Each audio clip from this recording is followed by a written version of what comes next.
Graphic design with freelancing course class number 16। आज हमने करना है टाइपोग्राफी और लोगो डिज़ाइन थ्योरी के हवाले से बात करनी है। और लास्ट टाइम हमने जो किया था कलर्स किया था और कलर थ्योरी के ऊपर बात की थी, और इसके अलावा हमने इमेज फॉर्मेट्स देखे थे कि कौन कौन सा फॉर्मेट है, किस तरह के मीडिया के लिए यूज़ होगा और क्या क्या उनके फाइल साइजेस होते हैं। अच्छा, सबसे पहले हम जो चीज़ डिस्कस करेंगे वो करेंगे टाइपोग्राफी। अच्छा, टाइपोग्राफी बड़ी इंपॉर्टेंट है। टाइपोग्राफी अगर ना हो तो समझे आपका ग्राफिक डिज़ाइन फील्ड ही नहीं है। ठीक है। अब ये बात मैं क्यों कहता होता हूँ, उसकी रीज़न ये है कि मैं आपको कुछ चीज़ें दिखा देता हूँ। मैं यहाँ लिखता हूँ जी पेंटिंग। अच्छा, पेंटिंग लिखा तो आप जब भी आर्टिस्ट में देखिए, हम लोग भी ना जो ग्राफिक डिज़ाइनर होते हैं वो आर्टिस्ट होते हैं। अगर आप समझ लें कि कॉपी पेस्टर नहीं है, ठीक है, अपने आइडियाज़ बना रहे हैं, सब कुछ स्क्रैच से कर रहे हैं, लेकिन आजकल जो क्लाइंट की रिक्वायरमेंट होती है उसमें स्क्रैच से करने का टाइम भी नहीं होता। तो हमने ये देखना होता है कि एलिमेंट्स को यूज़ करते हुए, डिफरेंट चीज़ों को यूज़ करते हुए, यानी जो पहले से चीज़ें मौजूद हैं उन्हीं का यूज़ करते हुए हम कैसे एक बेटर सोल्यूशन दे सकते हैं। अच्छा, देखिए, मैंने ये किया। आप अगर इस पेंटिंग को देखें तो आप इसको क्या करेंगे, खुद अंडरस्टैंड करेंगे। ठीक है। पेंटर्स जो होते थे पुराने दौर में या डिजाइनर्स जो होते थे वो क्या करते थे, पेंटिंग्स किया करते थे। अच्छा, पेंटिंग्स के ऊपर क्या होता था कि लोग उससे आइडिया लगाते थे, समझते थे, उसको अंडरस्टैंड करते थे। अच्छा, जब ये कंप्यूटराइज चीज़ें आई तो उसके अंदर उसमें एक चीज़ का इजाफा हो गया, वो था टाइप। टाइप से क्या होता था कि एक तो आपका इमेज प्रेजेंट कर रहा होता था, दूसरा ये कि आपका जो टाइप है वो उस इमेज को अंडरस्टैंड करने में हेल्प करता था। ठीक होगी बात। अच्छा, अब क्योंकि मैसेज कम्युनिकेट करना है, मैसेज कम्युनिकेट आप कोई इमेज लगाकर भी, जैसे इमेज है, इस इमेज को देखकर आप कोई ना कोई आइडिया लगा सकते हैं कि जी ये क्या हो सकता है। कोई कुछ कहेगा, कोई कुछ कहेगा, लेकिन अगर इसके ऊपर कोई टेक्स्ट लिखा होगा तो वो अंडरस्टैंड करना इजी हो जाएगा और आपको उसकी डिटेल में नहीं जाना पड़ेगा। अच्छा, अब क्या है कि हमने जो भी इसके ऊपर टाइप लिखना है, उस टाइप को लिखने के रूल्स क्या हैं, उनके समझ लें कि आप जब भी कोई डिज़ाइन करेंगे तो हर डिज़ाइन के अंदर आपके टाइपोग्राफी रूल्स अप्लाई हो रहे होंगे, लेकिन डिफरेंट कंडीशंस के अंदर। अच्छा, वो चीज़ें क्या हैं इनको हम आगे चल के देखते हैं। देखिए, टाइपोग्राफी एक फील है, अपीयरेंस है किसी भी चीज़ की, यानी आपके टेक्स्ट की, और स्टाइल है। अच्छा, अच्छी टाइपोग्राफी एक आर्ट है जो कि आप लोगों को इस आर्ट का पता होना चाहिए। और बेसिकली हम कहते क्या हैं कि अपने टेक्स्ट को या टाइप को इस तरह से अरेंज करें कि कुछ मैसेज कन्वे हो सके। ठीक है। अच्छा, ना ना सिर्फ मैसेज कन्वे हो, बल्कि वो मैसेज एक अच्छे अंदाज में कन्वे हो रहा हो। अच्छा, देखें, मैं अभी इसकी एग्जांपल देता हूँ आपको आगे। नेक्स्ट क्या है कि जी टाइपोग्राफी डिज़ाइंस के लिए बड़ी इंपॉर्टेंट है। ज़ाहिर बात है कि आपने जो भी डिज़ाइन करना है उसमें कुछ ना कुछ लिखना है, कोई रिटर्न मैसेज भी देना है, कम्युनिकेट कर रहे हैं आप अपनी टारगेट ऑडियंस से। तो टारगेट ऑडियंस के हवाले से अभी हम आगे चल के डिस्कस करते हैं। अच्छा, फिर क्या है कि जो बैड टाइपोग्राफी है वो मुश्किल बना देती है आपके किसी मैसेज को अंडरस्टैंड करना या किसी टेक्स्ट को रीड करना। ठीक है। और अच्छी टाइपोग्राफी आपका यानी समझ लें कि उसको इजी टू अंडरस्टैंड कर देती है और आपको एक फीलिंग, अच्छी फीलिंग आती है कि आप उसको एक अच्छे प्लेजेंट अंदाज में मैसेज कन्वे किया गया। अच्छा, यहाँ देखें, हम बहुत सारी टाइपोग्राफी देखते हैं अपने इन्वायरमेंट में, लेकिन हम में भी नोटिस नहीं करते।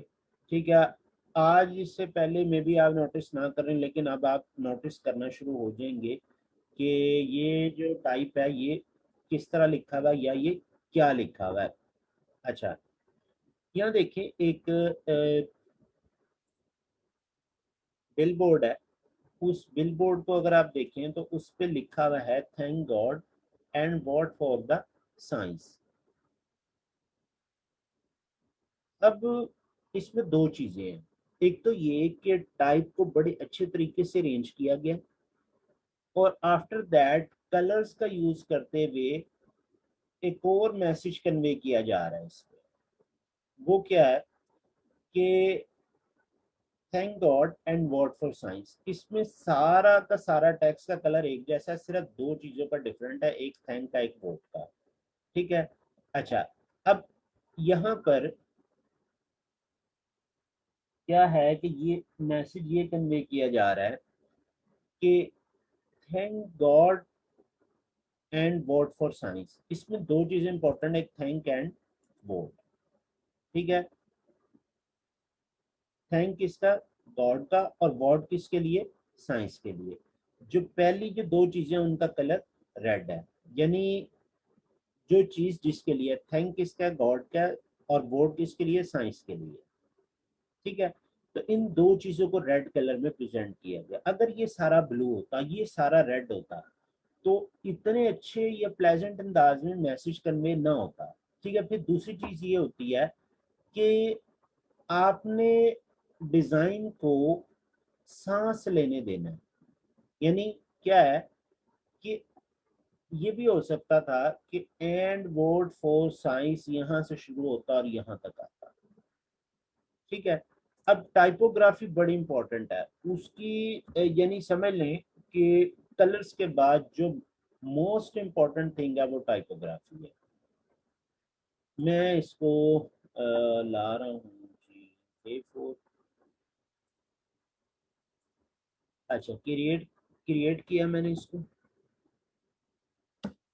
देखिए, मैं यहाँ पर क्या कर रहा हूँ कि एक बॉक्स लगा रहा हूँ उसी के जितना, और इस बॉक्स को मैंने कलर दे दिया, कुछ इस तरह का कलर लगा था जो कि है।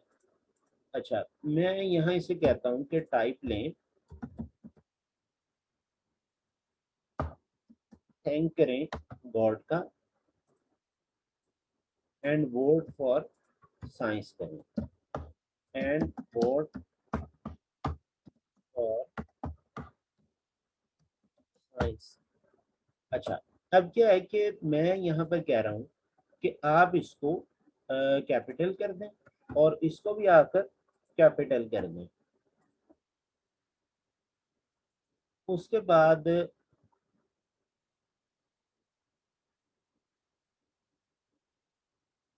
हम यहाँ से कोई फॉन्ट सेलेक्ट कर लेते हैं, लाइक मैंने यहाँ से पॉपिंस को सिलेक्ट किया। ठीक है, और then right click, font, recent font में जाकर पॉपिंस को। अच्छा, इसको हम रखते हैं यहाँ पर और इसको रखते हैं यहाँ पर। ठीक है, इसको मैंने यहाँ से बड़ा कर लिया। आफ्टर दैट इसको मैंने थोड़ा सा यहाँ से वापस कर दिया, और आफ्टर दैट दिस, इसको भी हम यहाँ से खरीद लेते हैं। अच्छा, ये देखिए, अब एक स्कीम हम क्या बना रहे हैं कि थैंक करेंगे हम, ओवरऑल क्या है, ब्लू है लाइक दिस, और this one is red, and vote भी हम क्या कर देंगे, रेड। अच्छा, एक तो है ये स्कीम। अब जरा फ़ॉन्ट को देखते ही जाइएगा कि मैं फ़ॉन्ट कौन कौन सा यूज़ कर रहा हूँ। इस वक्त हम जो यहाँ पर देख रहे हैं, यहाँ पर फ़ॉन्ट लगा हुआ है थोड़ा सा टाल फॉन्ट लगा हुआ है। टाल से मतलब ये कि थोड़ा सा ये हाइट में थोड़ा सा ज्यादा होता है। अच्छा, टाल फॉन्ट्स के अंदर जो सबसे बेहतरीन फॉन्ट है वो है जी बेबस। बेबस न्यू, ठीक है, इसको मैंने किया। और देन एक और बेबस हम लगा लेते हैं, ठीक है। यहाँ से मैंने इसको कम किया, ये कितना आया 32, और इसको हम उसी हिसाब से 3-4 पॉइंट कम कर लेते हैं। आफ्टर दैट मैंने इसको किया ये, और इसको पकड़कर ये, ठीक है। इन दोनों को मैं इससे कर रहा हूँ टॉप, ठीक है। टॉप आएगा नहीं, थोड़ा सा हम इसको मैनुअली ऊपर ले जाते हैं। अच्छा, इसको मैंने थोड़ा सा इधर चला दिया और इस वाले को थोड़ा सा इधर चला दिया। अब देखें, दोनों के दोनों सेम मैसेज है, बेटर कौन सा लग रहा है, फर्स्ट वाला कि सेकंड वाला? जी,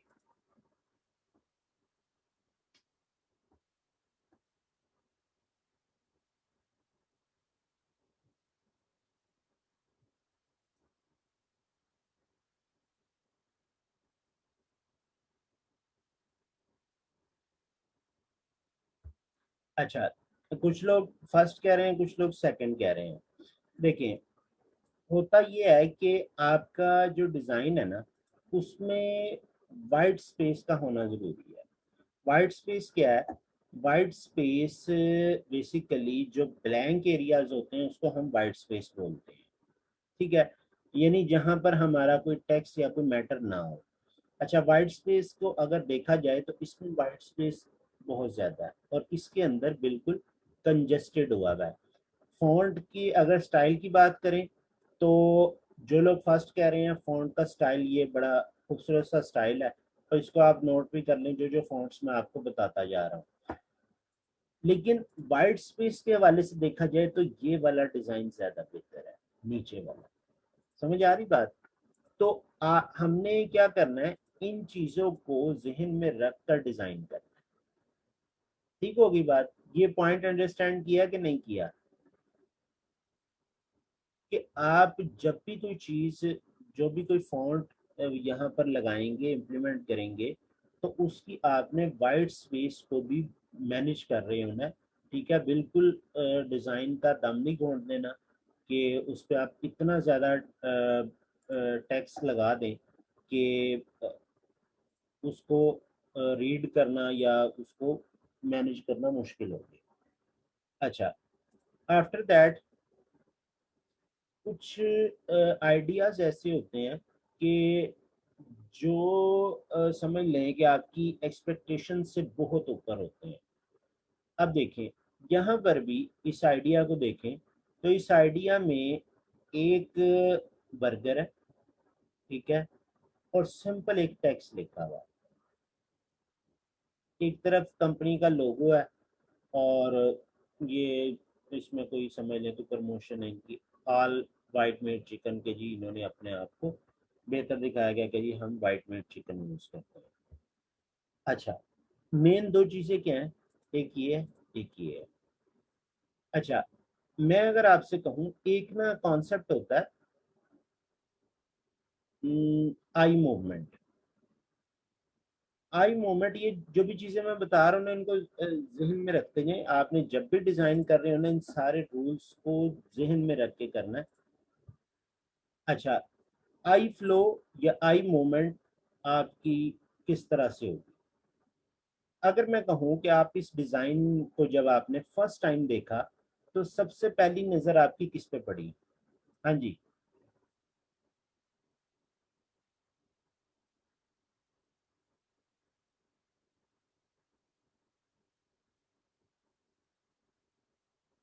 ठीक है, ठीक है, जो जो आ रहा है लिखते जाएं।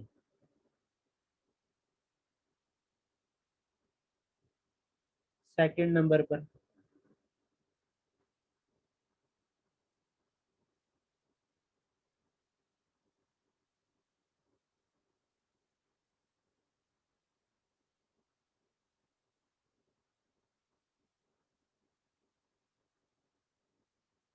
अच्छा देखिए, इसका जो आई फ्लो बना हुआ है ना, वो ये है कि यानी अभी तो आपको बड़ा छोटा सा नजर आ रहा है, जब इसको किसी रोड पर देखेंगे ना तो आपको सबसे बड़ा सारा बर्गर नजर आएगा। ठीक है, और उसके अंदर के इंग्रेडिएंट्स नजर आएंगे। ये भी पिक्चर जो है ना, ये ओरिजिनल डिजाइन नहीं है, बल्कि एक पिक्चर लेकर लगाई गई है, जिसकी वजह से ये इतना ज्यादा यानी समझ लें कि शार्प नहीं आ रहा। अच्छा, उसके इनसाइड इंग्रेडिएंट्स, ये जो जिंगर वगैरह इसमें है या सैलेड है, तो सबसे पहले आपकी नज़र पड़ेगी जब ये रोड पर लगा होगा बर्गर के ऊपर। जब बर्गर पर आपकी नज़र पड़ेगी तो साथ ही जो एक इंसानी नेचर है कि जी मुंह में पानी आ जाएगा। ठीक है। अच्छा, अब आप जाएंगे किसके ऊपर, कि जी देखें कि ये है क्या, कितने का है, क्या इसके बारे में लिखा हुआ है।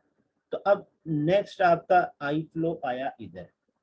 ठीक है, जब आई फ्लो इधर आया तो उसने मैसेज को इस तरह से कन्वे किया कि please do not eat the bill board. उसने एक जगह भी नहीं कहा कि हमारा बर्गर बड़ा मजे का है, आप खाएंगे तो यानी हैरान रह जाएंगे, या कोई और फिक्रा, उसने कुछ भी ऐसा नहीं लिखा। उसने ये कहा है कि बराए मेहरबानी बिल बोर्ड की बाइट ना ले लीजिएगा। यानी इतना, यानी उसने इनडायरेक्ट मैसेज ये कहा है कि इतना डिलीशियस बर्गर है कि आप गलती से बिल बोर्ड की बाइट ना ले लें या बिल बोर्ड को ना खा लें। ठीक है। अच्छा, फिर आई फ्लो किधर आया, इधर। ठीक है, इधर से होता हुआ इधर। अब आपने देखना है कि ये ऑफर कौन कर रहा है, मैकडोनल्ड्स कर रहा है। ठीक है, और एट दी एंड ये कुछ पढ़ता है पढ़े या नहीं पढ़ता ना पढ़े, ऑल वाइट में चिकन ये भी एक प्लस पॉइंट है। ठीक होगी बात। तो इस तरीके से आप यानी कुछ क्रिएटिव आइडियाज ऐसे होते हैं कि उनको समझ लें कि यानी वो आपके डिज़ाइन थिंकिंग से भी बहुत ऊपर होते हैं। ठीक है, आप सिंपल एक बर्गर लगाया, अगर देखा जाए तो ये, मैं अगर आपसे कहूँ यार ये डिज़ाइन करें, तो आप क्या मुश्किल है एक बर्गर लेके उसको क्लिप मास करना है, हाफ दिखा देना, हाफ राइट साइड पे निकल जाएगा, उसके बाद ये टेक्स्ट लिखना है, एक तरफ लोगो लगा देना, तो आप ऐसे 1 मिनट में कर लेंगे। लेकिन इसको सोचना और उसके बाद उसका कंटेंट सोचना असल बात है। क्लियर हो गई बात। यानी आप ना सिर्फ डिजाइन के ऊपर बात करें, बल्कि कंटेंट के ऊपर भी आपको सोचना पड़ेगा। ठीक है। अब कई सारे लोग यानी जो जिस तरह की एडवर्टीजमेंट मैं सोच रहा होता हूँ या कर रहा होता हूँ, तो उसको बहुत ज्यादा दफा कॉपी किया जाता है। ठीक है, उस आइडिया को या उस कंटेंट को। अच्छा, अब समटाइम्स ये होता है कि आप क्या कर रहे होते हैं कि आप सिंपल कॉपी पेस्ट कर रहे होते हैं। हमारे ना एक यानी जब स्टार्ट में मैंने डिजाइनिंग शुरू की थी ना, तो समझ लें कि रॉयल पार्क एक पूरी मार्केट है यहाँ लाहौर में, रॉयल पार्क या फिर उर्दू बाजार। तो वहाँ से मैंने शुरू किया था। अच्छा, यानी स्टार्टिंग थी तो स्टार्टिंग पे कोरल ड्रा पे काम करते थे, फिर फोटोशॉप पे करते रहे। आफ्टर दैट फिर जब कुछ, यानी जब आप मार्केट में बैठते हैं जाके, तो बहुत से लोगों से आपकी मुलाकात होती है। तो फिर आहिस्ता आहिस्ता अंदाज़ा हुआ कि जो अगर फ्यूचर बनाना है तो फिर आपको एडोब टूल्स पर जाना पड़ेगा, कोरल ड्रा से बाहर आना पड़ेगा। ठीक है, तो फिर एडोब इलस्ट्रेटर पर आ गए, इलस्ट्रेटर के बाद इन डिज़ाइन किया इसी तरह, फिर चलते चलते प्रीमियर किया, आफ्टर इफेक्ट किया, एडोबी एक्सडी आ गया। एडोबी एक्सडी के ऊपर, यानी ये मैं आपको बता रहा हूँ कोई 7-8 साल के अरसे में ये कुछ, ये सारी चीज़ें हुई और इनके ऊपर प्रैक्टिस की। अच्छा, अब यानी वहाँ पर, वहाँ से समझ आई, वहाँ पर बैठ के समझ आई कि यार सिर्फ कोई एलिमेंट किसी भी वेबसाइट से कॉपी करके लगा देना डिजाइन नहीं है, ठीक है। डिजाइन आपकी क्रिएटिव थिंकिंग है, ठीक है। अब ये अगर मैं कहूँ कि ये बर्गर इस आर्टिस्ट ने बैठ के बनाया होगा, कभी भी नहीं। फोटोग्राफी हुई है, बर्गर रख के उसकी तस्वीर ले ली, यहाँ पे क्लिक कर दिया, क्लिक करने के बाद ये टेक्स्ट लिख दिया और यहाँ लोगो लगा दिया, ठीक है। तो बात ये नहीं है कि आपने बना, आप बात ये है कि आपने अपने डिजाइन को प्रेजेंट क्या किया, क्या क्रिएटिव चीज दिखाई उसने, ठीक है। इसकी इस पोस्ट की बात करें तो यहाँ देखें कि एक तो ये जो इमेज है ना, ये ग्राफिक डिजाइन को प्रेजेंट कर रहा है। दूसरा ये कि आई में से देखें, एक लाइट आ रही है और वो लाइट ग्राफिक डिजाइनर के ऊपर पड़ रही है। अगर आप इसको थोड़ा जूम करके देखें या आपको शायद नजर आ रहा हो, तो आर ओ सी के ऊपर थोड़ा थोड़ा सा ब्लू शेड दिया है मैंने, कि ये जो लाइट है वो यहाँ आकर पड़ रही है, जिसकी वजह से यहाँ पर थोड़ी थोड़ी सी लाइट इसके राइट साइड वाले कॉर्नर पर आ रही है। और अगर आप इसको गौर से बैकग्राउंड को पीछे देखें तो पीछे कुछ कलर स्प्लैटर्स हैं, जो कि आपने देखा होगा मास्टर पेंट की एडवर्टीजमेंट में, एक कलर बबल्स निकल कर आते हैं और वो ऐसे स्प्रेड होते हैं, तो पीछे वो चीज़ है। कुछ समझ आ रही है कि नहीं आ रही है, मैं ही बोलता जा रहा हूँ।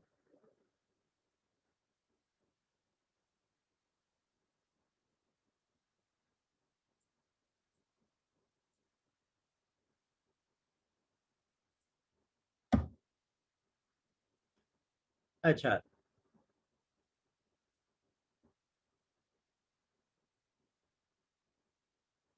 जी।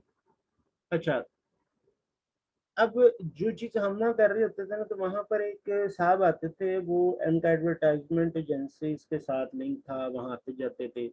तो वो हमें, यानी हम अगर 5-7 लोग बैठे काम कर रहे हैं ना, तो वो हमें एक फिक्रा कहते होते थे कि ओ जाओ छो यार, तुसी तो चेपी डिजाइनर हो, तुसी चेपियां लांदे हो, इधर चेपी चुक के उधर ला ली, उधर चुक के इधर ला ली।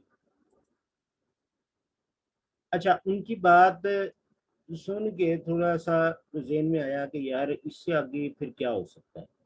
फिर उससे आगे समझ आई कि आपका कंटेंट बड़ा मैटर करता है, आपकी आपका आइडिया बड़ा मैटर करता है। बेशक आप चीज़ें चेपियाँ लगा रहे हैं, कहीं से उठा कर लगा रहे हैं, लेकिन उसको आप अगर नए अंदाज में प्रेजेंट कर देंगे तो वो आपका एक क्रिएटिव आइडिया हो जाएगा, ठीक है। जो आर्टिस्ट लोग होते हैं ना, वो हर चीज़ अपनी बनाते हैं, यानी आपका डिजिटल पेंटिंग का जिनका एक्सपीरियंस होता है, वो डिजिटल पेंटिंग के वाले से चीज़ें बना रहे थे, नहीं तो यानी मैंने जो बड़ी बड़ी एजेंसीज में जो काम किया है, एडवर्टाइजिंग एजेंसीज में, तो वहाँ पर ये होता है आपके पास 4-4 5-5 अकाउंट्स आपको कंपनी ने परचेज करके दिए हुए होते हैं, जिसमें आपका शटर स्टॉक का अकाउंट होता है। शटर स्टॉक के अलावा ये जो फ्री पिक है, यानी उस वक्त तो फ्री पिक इतनी आम नहीं हुई थी जितनी आजकल है। शटर स्टॉक होता है, ग्राफिक रिवर, क्रिएटिव मार्केट, इनके अकाउंट्स परचेज किए होते हैं। आपको जो चीज़ चाहिए होती कंपनी कहती है ठीक है जी, रिक्वायरमेंट है, ठीक है परचेज कर लें, या फिर अगर पूरे साल की मेंबरशिप ली हुई है तो उस पे से हम उसको ले लेते थे। अच्छा, नेक्स्ट आ जाते हैं पावर ऑफ टाइपोग्राफी। मैंने अभी आपको कहा था, मैं इस फिक्रे का आपको मकसद बताऊंगा, arrangement of type that conveys some message. और उसके बाद जो है great typography turns piece into a joy. अच्छा, अब यहाँ देखें, दो कंपनीज हैं, एक एबीसी पिज्जा, एक एक्सवाईजी पिज्जा। यहाँ पर अगर दोनों की डील्स देखें तो दोनों दो लार्ज पिज्जा ऑफर कर रही हैं और 1.5 लीटर ड्रिंक ऑफर कर रही हैं, ठीक है। और दोनों की प्राइस भी सेम है, ठीक है। और दोनों मील डील के नाम से इसको ऑफर कर रही है। दोनों के पिज्ज़ा इमेज भी सेम है। मैं अगर आपसे कहूँ कि आपको इन दोनों में से किसी एक से पिज़्ज़ा परचेज करना है, तो आप एबीसी से करेंगे कि एक्सवाईजी से करेंगे?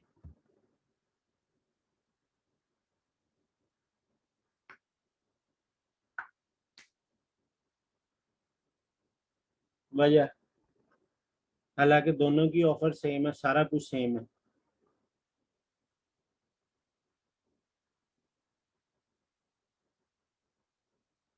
रीजन बताएं ना।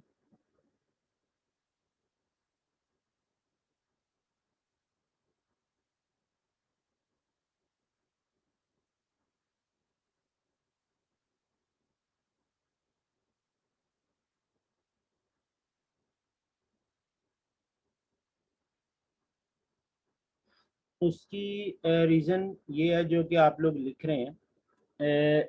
उसकी रीज़न ये है कि आपका जो टाइप है ना उसकी अरेंजमेंट बहुत अच्छी है, आपको चीज़ें समझ आ रही हैं।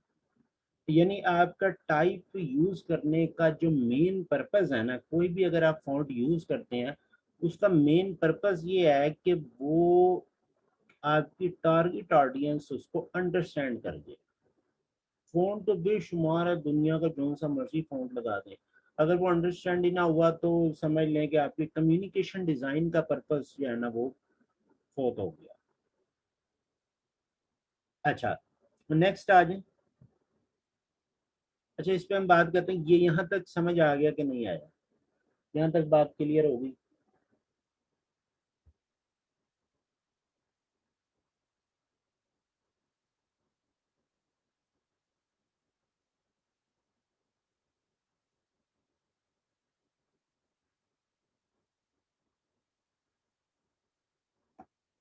अच्छा, नेक्स्ट आ जाते हैं type face versus font. Type face means family, Arial एक टाइप फेस है। अच्छा, एक चीज जेन में रखिएगा कि फॉन्ट कौन यूज करता है? वो लोग जो कि टूल ऑपरेटर्स हैं, ठीक है, प्रोफेशनल्स नहीं है, अपने आप को ग्राफिक डिजाइनर कहते हैं लेकिन प्रोफेशनल नहीं है। और जो बंदा प्रोफेशनल होता है ना, जो थोड़ा सा ऊपर की थिंकिंग रखता है, वो हमेशा टाइप फेस का यूज करेगा अपने डिजाइन के अंदर। ठीक है, अब टाइप फेस और फॉन्ट में क्या फर्क होता है इसको जरा समझ लें। मैं यहाँ से एक टेक्स्ट ले रहा हूँ, इसी को ले लेते हैं, थैंक गॉड। इस टेक्स्ट को लेकर मैं यहाँ पर आता हूँ और मैंने यहाँ से ये फॉन्ट यूज किया। ठीक है, मैं अगर इसके नीचे स्टाइल में आ जाऊँ तो यहाँ पर सिर्फ रेगुलर आ रहा है। इस तरह की चीज को हम कहते हैं फॉन्ट है। टाइप फेस क्या होता है, या एक फैमिली क्या होती है? Family like Poppins. सुनते जाइएगा, अब ये कौन कौन सी मैं फैमिलीज बता रहा हूँ। इसके अंदर आपके पास मल्टीपल स्टाइल्स होते हैं, आप इसके साथ कहीं पर भी प्ले कर सकते हैं। ठीक है, लाइक मैं इसमें क्या होता है कि मैंने ये लिया और मैं इसे कहता हूँ कि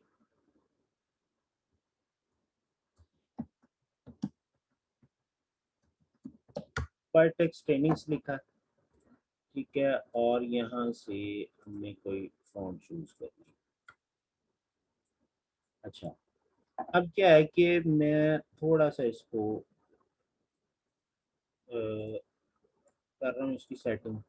अच्छा, इसी फॉन्ट का मैं अगर एक लाइट वर्जन यूज करूँ, ठीक है, और इस लाइट वर्जन को मैं कहूँ क्रिएटिव, ठीक है, और लाइट से भी मैं आ रहा हूँ एक्स्ट्रा लाइट के ऊपर, एक्स्ट्रा लाइट किया और इसको मैंने कोई ग्रे कलर का फॉन्ट दे दिया। फॉन्ट साइज मैंने इसका स्मॉल कर दिया, इसको मैंने यहाँ ला कर रखा इस तरीके से, लाइक दिस। ठीक है, और ऊपर हमारा एक लोगो लगा हुआ है, लाइक।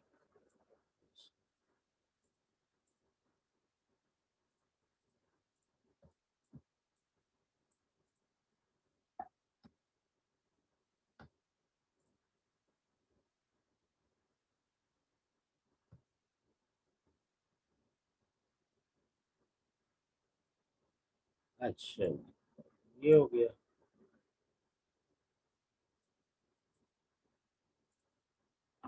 अब देखें, ये मैंने लिखा लाइट फॉन्ट में, ये बोल्ड फॉन्ट में।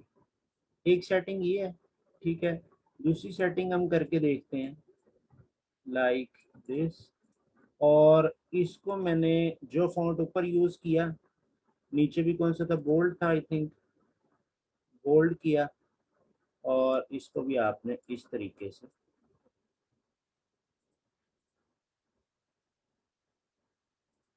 ऐसे, ठीक है। अब देखें होता क्या है, दूर जाके जरा एक्स्ट्रा लाइट कम लग रहा है, इसको हम कर लेते हैं लाइट सेंटर। अब आपके पास दो ऑप्शंस हैं, दोनों ऑप्शन में से एक चीज और रहेगी इसमें से, यहाँ पर हम इसको ये नहीं करेंगे बल्कि हम इसको करेंगे 100, या फिर हम इसको कर लेते हैं 50।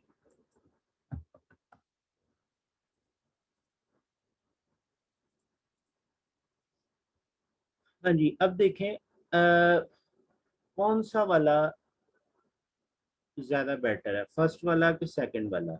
लेफ्ट पे फर्स्ट है।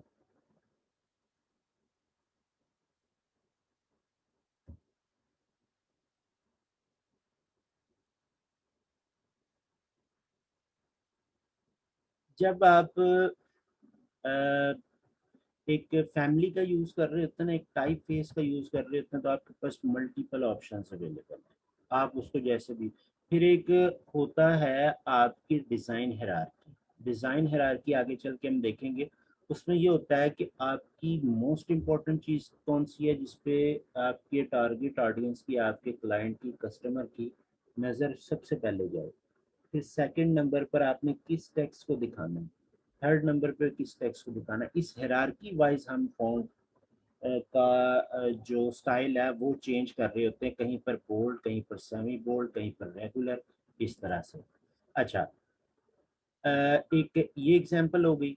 देख लें जी, एरियल भी एक टाइप फेस है, ठीक है। Type face and fonts are इसकी फैमिली है, ठीक है। It is called Arial font family. इसी तरह से पॉपिंस फॉन्ट फैमिली, पॉपिंस एक आपको बताया। एक देख लें जी मेट्रोपोलिस। मेट्रोपोलिस में भी ये सारी चीजें नजर आ रही, रिकॉर्डिंग में आ जाएंगी आपके पास। Railway, R R A L E Y होगा, हाँ R E L A Y. Railway, इसमें भी आपके पास यानी बहुत ज्यादा तो नहीं है लेकिन स्टाइल्स मौजूद है, ठीक है। मॉन्स्टर आर्ट, ये भी एक पूरी फैमिली है, ठीक है। यानी इस तरह के टाइप फेस को आप यूज कर सकते हैं। इसी तरह एक ये जो आता है मायरेट प्रो, जो बाय डिफॉल्ट आ रहा होता है इलस्ट्रेटर में, मायरेट प्रो एक पूरी फैमिली है, जिनको मैं फ्रीक्वेंटली यूज कर रहा होता हूँ अपने डिजाइन्स के अंदर, ठीक है। बेबस में भी इसी तरह से है, कोई चार पांच इसमें फैमिलीज मौजूद हैं, कुछ बोल्ड हैं, कुछ उससे कम, उससे कम, इस तरह से डिफरेंट है, लाइट है, थिन है, बुक है, रेगुलर है। अच्छा, इसी तरह से आपका गौथम भी है। गौतम मेरे ख्याल वो नहीं है बस। अच्छा, एरियल भी इसी तरह से है, एरियल में भी यही कुछ है। तो आप लोगों ने ये देखना है कि आप यानी कोई टाइप फेस यूज कर रहे हैं या फॉन्ट यूज कर रहे हैं। फॉन्ट में आपके पास ऑप्शंस नहीं होंगे, जो आपका एक टाइप फेस या पूरी फैमिली है उसके अंदर आपके पास मल्टीपल ऑप्शंस अवेलेबल होंगे। अच्छा, टाइप्स ऑफ फॉन्ट की अगर बात करें, तो टाइप ऑफ फॉन्ट्स में हम आ जाते हैं वो टाइप्स जिनकी एजिस के ऊपर कुछ एक्स्ट्रा डेकोरेटिव स्ट्रोक्स मौजूद हों। वो आपके हॉरिजेंटल आ रहे हैं या वर्टिकल आ रहे हैं, यानी ये हॉरिजेंटल है या वर्टिकली है। इस तरह के फॉन्ट को हम कह रहे होते हैं सेरिफ फॉन्ट फैमिली, ठीक है। ये ज़्यादातर प्रिंटिंग पर्पस के लिए यूज़ होते हैं, ठीक है। इसका पर्पस ये होता है कि जब आपके टेक्स्ट की क्वांटिटी बहुत ज़्यादा होती है, तो उसमें रीड करने में ये जो एक्स्ट्रा डेकोरेटिव जो स्ट्रोक्स हैं, ये रीड करने में हेल्प करते हैं, ठीक है। आप जितने भी न्यूज़पेपर्स देख लें, मैगजीन्स देख लें, उसके अंदर यानी इंग्लिश के नॉवेल्स देख लें, उनमें आपको सारी फॉन्ट फैमिली ही मिलेगी, ठीक है। अच्छा, प्रोफेशनली यूज होते हैं लेकिन ये क्लासिक और ट्रेडिशनल लुक देते हैं। क्लासिक किसको कहते हैं?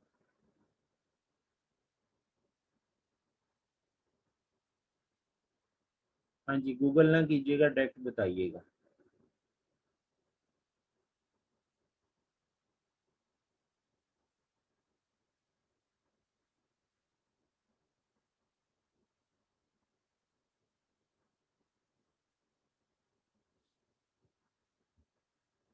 क्लासिक कहते हैं किसी पुरानी चीज को। कभी आपने देखा होगा कि आप क्या रहते हैं क्लासिकल सॉन्ग्स सुनने को दिल कर रहा है, तो वो पुराने गानों का जिक्र हो रहा होता है। इसी तरह से जहाँ पर आपको कोई पुरानी लुक, ट्रेडिशनल लुक देनी हो, तो वहाँ पर भी आप सारे फॉन्ट्स का यूज कर सकते हैं। अच्छा, अब इसके अंदर कौन कौन से फॉन्ट आते हैं? उसमें टाइम्स न्यू रोमन आता है, जियोर्जिया आता है, कैम्ब्रिया, बुकेंटिका, गैरमंड, और इसी तरह से काफ़ी सारे फॉन्ट्स ऐसे हैं जो कि serif font, serif type fonts के अंडर आ रहे होते हैं। अच्छा, न्यूज़पेपर की एग्जांपल देख लें। डॉन जो लिखा हुआ है, या ये जो लिखा हुआ है Pakistan open to joint Afghan border, जो कि पुरानी न्यूज़ लगी हुई है, इसको आप देख लें तो ये भी एक्स्ट्रा डेकोरेटिव स्ट्रोक हैं, तो ये आपका सैरिफ फॉन्ट फैमिली है। मज़े की चीज़ इसमें ये होती है कि इजी रीडेबिलिटी है, मैं अभी आपको बता चुका हूँ, बेटर आई फ्लो भी बता दिया। क्लासिक डिज़ाइन ये देख लें कि जी ये एक डिज़ाइन था जिसमें लिखा था the old stone age graphic design and visual communication. अब ये ओल्ड यानी पुराने दौर की एक पेंटिंग लगाई हुई स्टोन के ऊपर, जो लोग आर्टिस्टिक काम करते थे, तो उसको यहाँ प्रेजेंट किया गया। तो फॉन्ट आप देख लें कि सारी फॉन्ट का यूज़ किया गया। नेक्स्ट जो टाइप है फॉन्ट की, वो होती है सैंस सेरिफ। सैंस सेरिफ के अंदर कोई भी एक्स्ट्रा डेकोरेटिव स्ट्रोक्स नहीं होते, ठीक है। इसमें ये यानी ये फ्रांसीसी जुबान का लफ्ज़ है सेंस। सेंस का मतलब होता है के बगैर या विदाउट। तो उसमें आप एक्स्ट्रा डेकोरेटिव स्ट्रोक नहीं होंगे इसमें, ठीक है। और ये आपका प्रिंटिंग पर्पस में भी यूज़ होता है, और इसके साथ साथ आप मोस्ट ऑफ द टाइम इसको देखेंगे डिजिटल वर्ल्ड में, यानी आपके जितने भी मोबाइल ऐप्स हैं उसके अंदर। अभी आप अपना मोबाइल उठाएं और उसमें जाकर, अगर आपने फ़ॉन्ट खुद नहीं चेंज किया हुआ, उसमें जाकर देखें, आपका फेसबुक के आइकॉन के नीचे फेसबुक लिखा होगा, व्हाट्सएप के नीचे व्हाट्सएप, कैलेंडर, जो कुछ भी। इसका ज़रा फ़ॉन्ट देख के मुझे बताएं कौन सा फ़ॉन्ट यूज़ हुआ हुआ है, यानी फ़ॉन्ट टाइप कौन सी है, सेरिफ है कि सन सेरिफ है?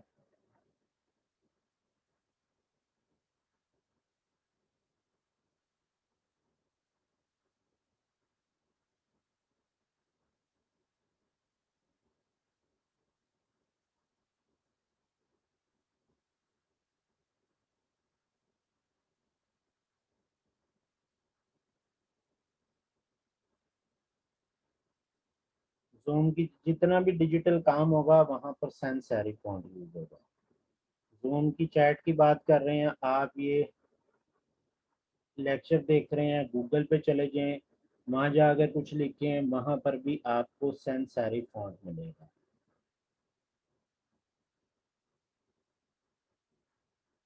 नाजिया बेग सन सेरिफ है तो ज़रा ग्रुप में शेयर करें, ज़रा एक स्क्रीनशॉट लेकर अपने जो किसी आइकॉन का या डेस्कटॉप का।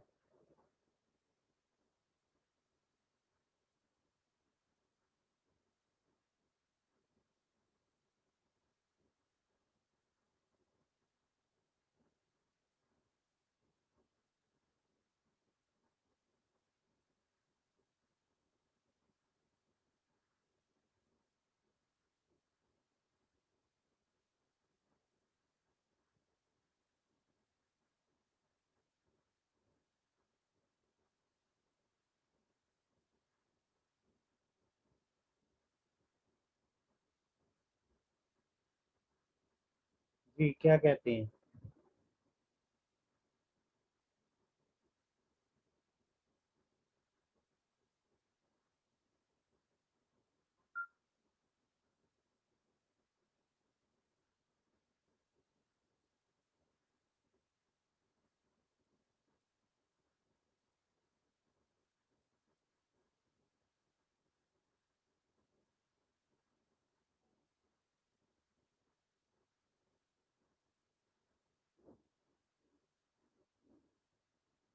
अच्छा जी, अजान होने लगी है, यहीं से हम इसको कंटिन्यू करते हैं।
हाँ जी, यहीं से हम आते हैं नेक्स्ट।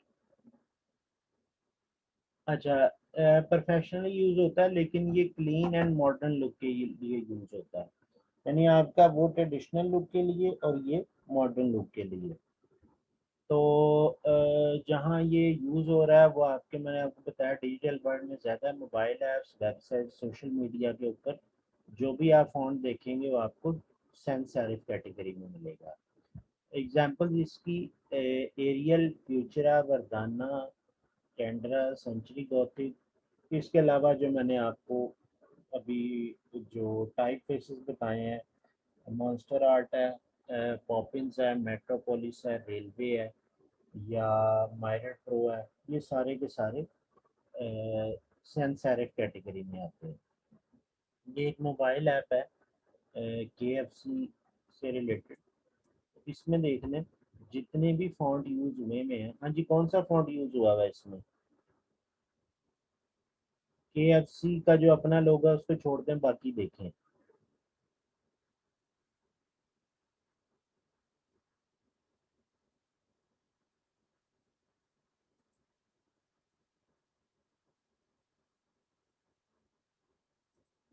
अच्छा, इसके अलावा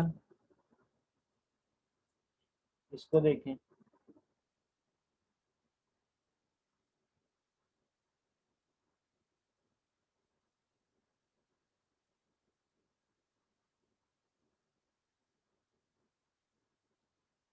टेलीनॉर, जमीन।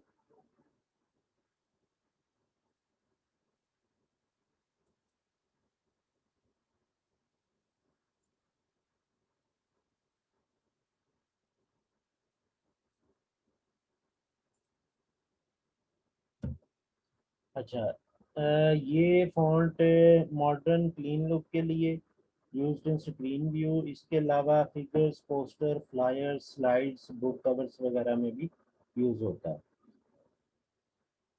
नीचे आ जाए तो स्लैब सेरिफ एक फॉन्ट है। ये आपको, अगर मैं कहूँ कि जी होंडा का लोगो देखें या वॉल्वो देखें, तो आप इसको कहेंगे कि जी ये सेरिफ फॉन्ट है। तो सेरिफ फॉन्ट में जो एक्स्ट्रा डेकोरेटिव स्ट्रोक होते हैं वो बारीक होते हैं। जहाँ पर ये बोल्ड और इस तरह के बड़े थिक डेकोरेटिव स्ट्रोक्स आ रहे हो, तो इस तरह का फॉन्ट होता है स्लैब सेरिफ। ये आपका हेडलाइंस वगैरह के लिए यूज होता है। और यानी जो आपका जो नॉर्मल सेरिफ फॉन्ट है वो थोड़ा सा थिन है और ये थोड़ा सा बोल्ड होता है। अच्छा, ये आपके यानी पेज के ऊपर अगर ये लगा हो तो अटेंशन ग्रैब करने में हेल्पफुल होता है। और यानी बॉडी कॉपी के अंदर रिकमेंडेड नहीं है। बॉडी कॉपी क्या होता है? यानी बॉडी टेक्स्ट, यानी जो आपके पेज के ऊपर एक हेडिंग होती है उसके बाद नीचे पैराग्राफ लिखा होता है, उसको हम बॉडी टेक्स्ट या बॉडी कॉपी बोलते हैं। ज़्यादातर ये एग्जांपल्स के लिए ये होगा हेडलाइंस या टाइटल्स, ठीक है, रॉकवेल, या फिर ये देख लें क्लैरिटन BL के। ये भी इसी की एग्जांपल्स हैं आपके स्लैब सेरिफ की। नीचे आ जाता है डिस्प्ले फॉन्ट्स। ये जो अभी मैं बात कर रहा था, शायद नाजिया थी या नादिया थी, दोनों के नेम में कंफ्यूजन था, हयात बरकरार है। यहाँ पर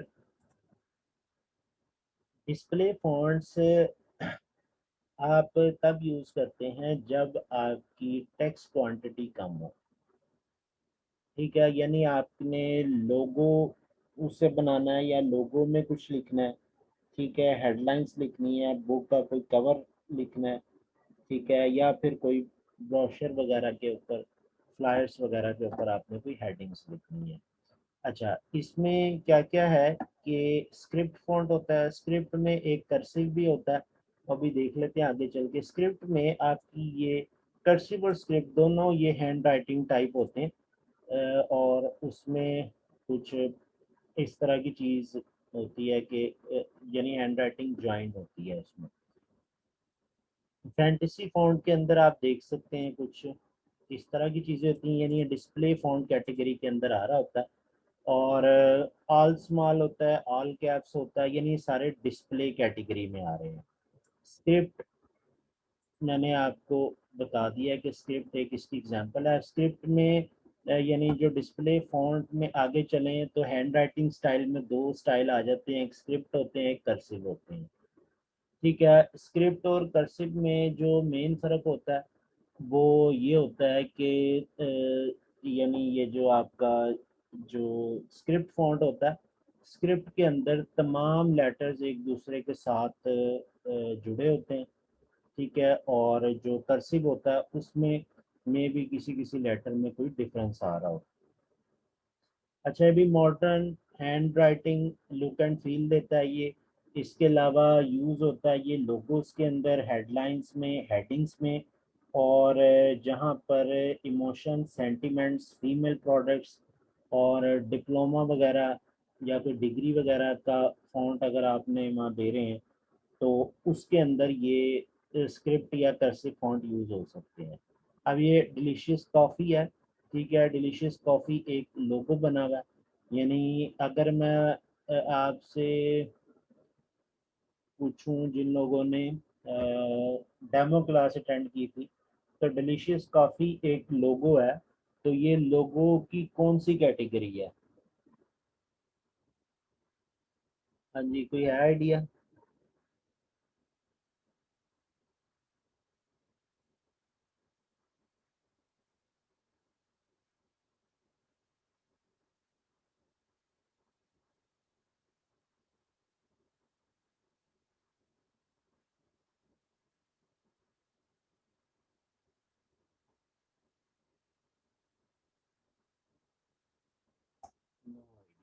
हालांकि आप लोगों ने डेमो क्लास अटेंड की थी, अभी लोगों के ऊपर बात करते हैं तो उसमें आइडिया हो जाएगा।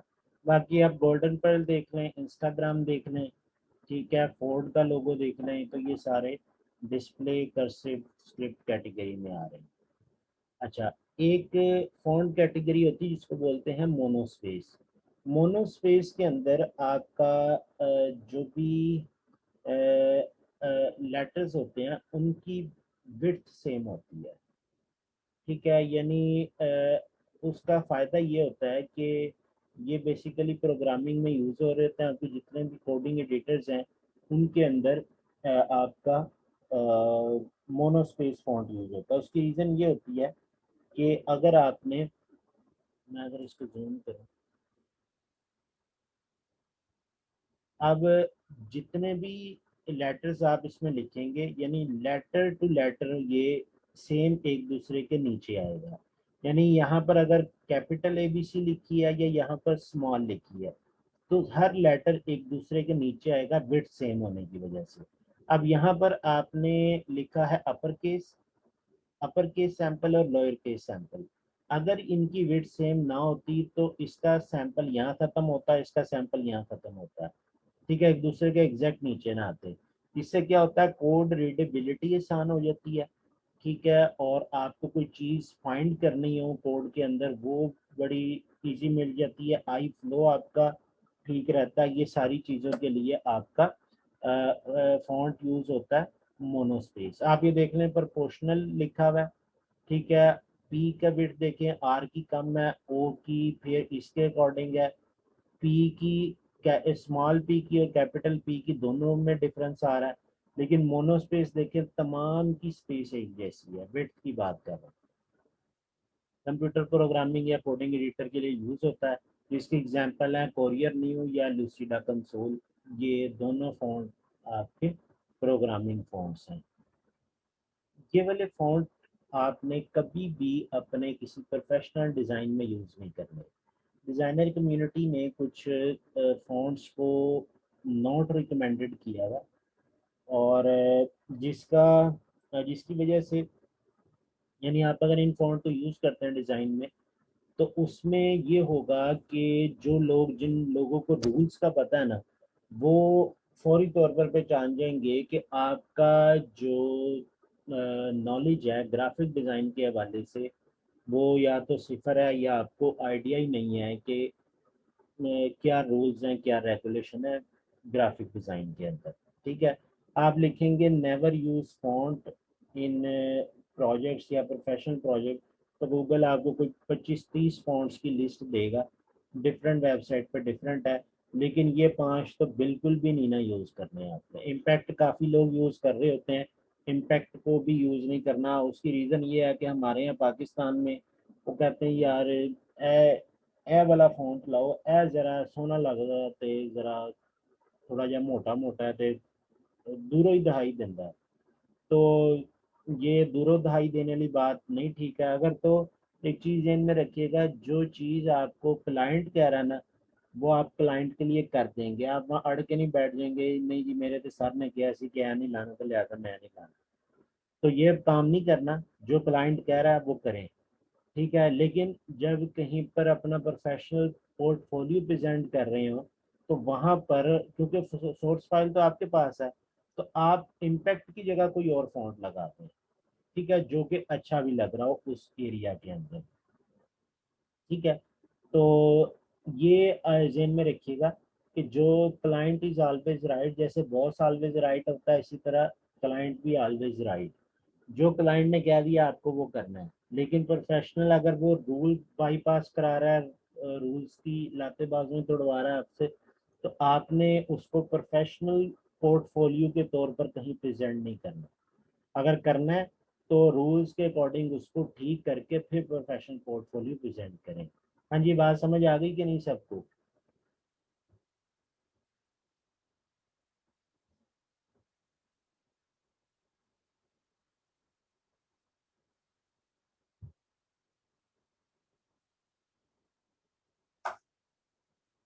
अच्छा, नेक्स्ट आ जाए, फार्मूला टू चूज फॉन्ट। एक चीज अपने जहन में बड़ी अच्छी तरह से बैठा लें कि कभी भी एक डिजाइन में एक या दो से ज्यादा फॉन्ट कभी भी यूज नहीं करना, ठीक है। मैं आपको दिखा सकता हूँ कि होता क्या है कि हम यानी एज ए ग्राफिक डिजाइनर ऐसी ऐसी चीजें यूज कर जाते हैं, ऐसे ऐसे फॉन्ट्स यूज कर जाते हैं कि जिसका कोई हिसाब किताब ही नहीं। अच्छा,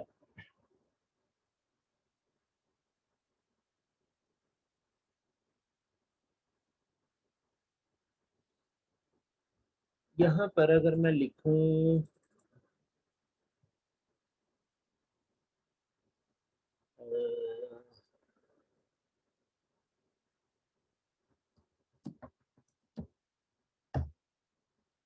फ्लेक्स डिजाइन लिखा, यहाँ पर आपको ना काफी सारे पाकिस्तानियों के कारनामे नजर आएंगे। तो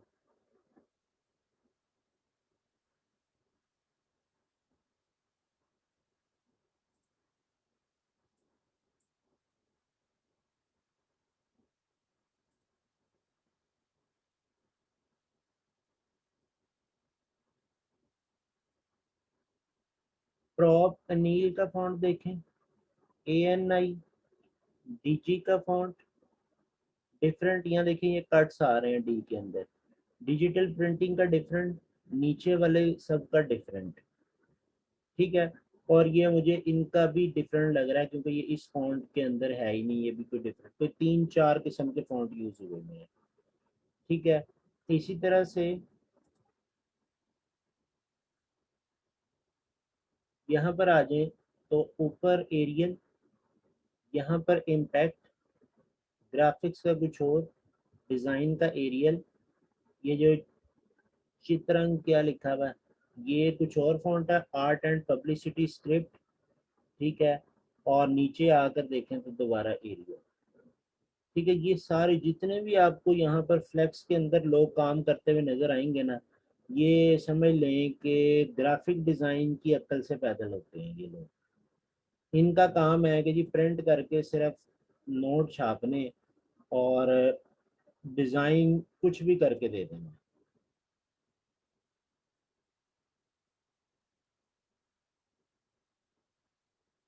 अच्छा, क्या देखें, ये डिफरेंट है, स्क्रीन का डिफरेंट है, इसका डिफरेंट है। नीचे आ जाए तो ये सारा डिफरेंट है।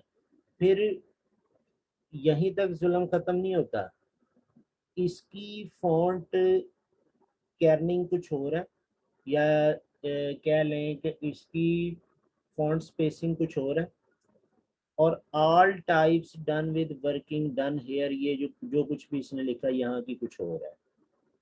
ठीक है, ये डिज़ाइन मैं आपको इसलिए दिखा रहा हूँ क्योंकि आपने भी मुझे इस तरह के डिज़ाइन जो है सेंड करने हैं, तो उससे पहले ही आप इन चीज़ों को अंडरस्टैंड कर लेंगे तो ज़्यादा अच्छा हो जाएगा।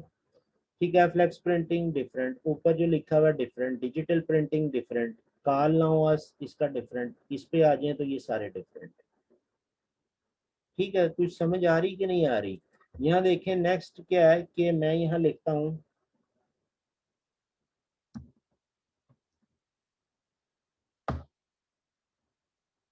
प्रोफेशनल फ्लेक्स बैनर डिजाइन, सारे उसमें से आ रहे, प्रोफेशनल लिख दिया ना, या हम लिख देते हैं फ्लायर डिजाइन। अच्छा, इसको मैंने ओपन किया। ठीक है,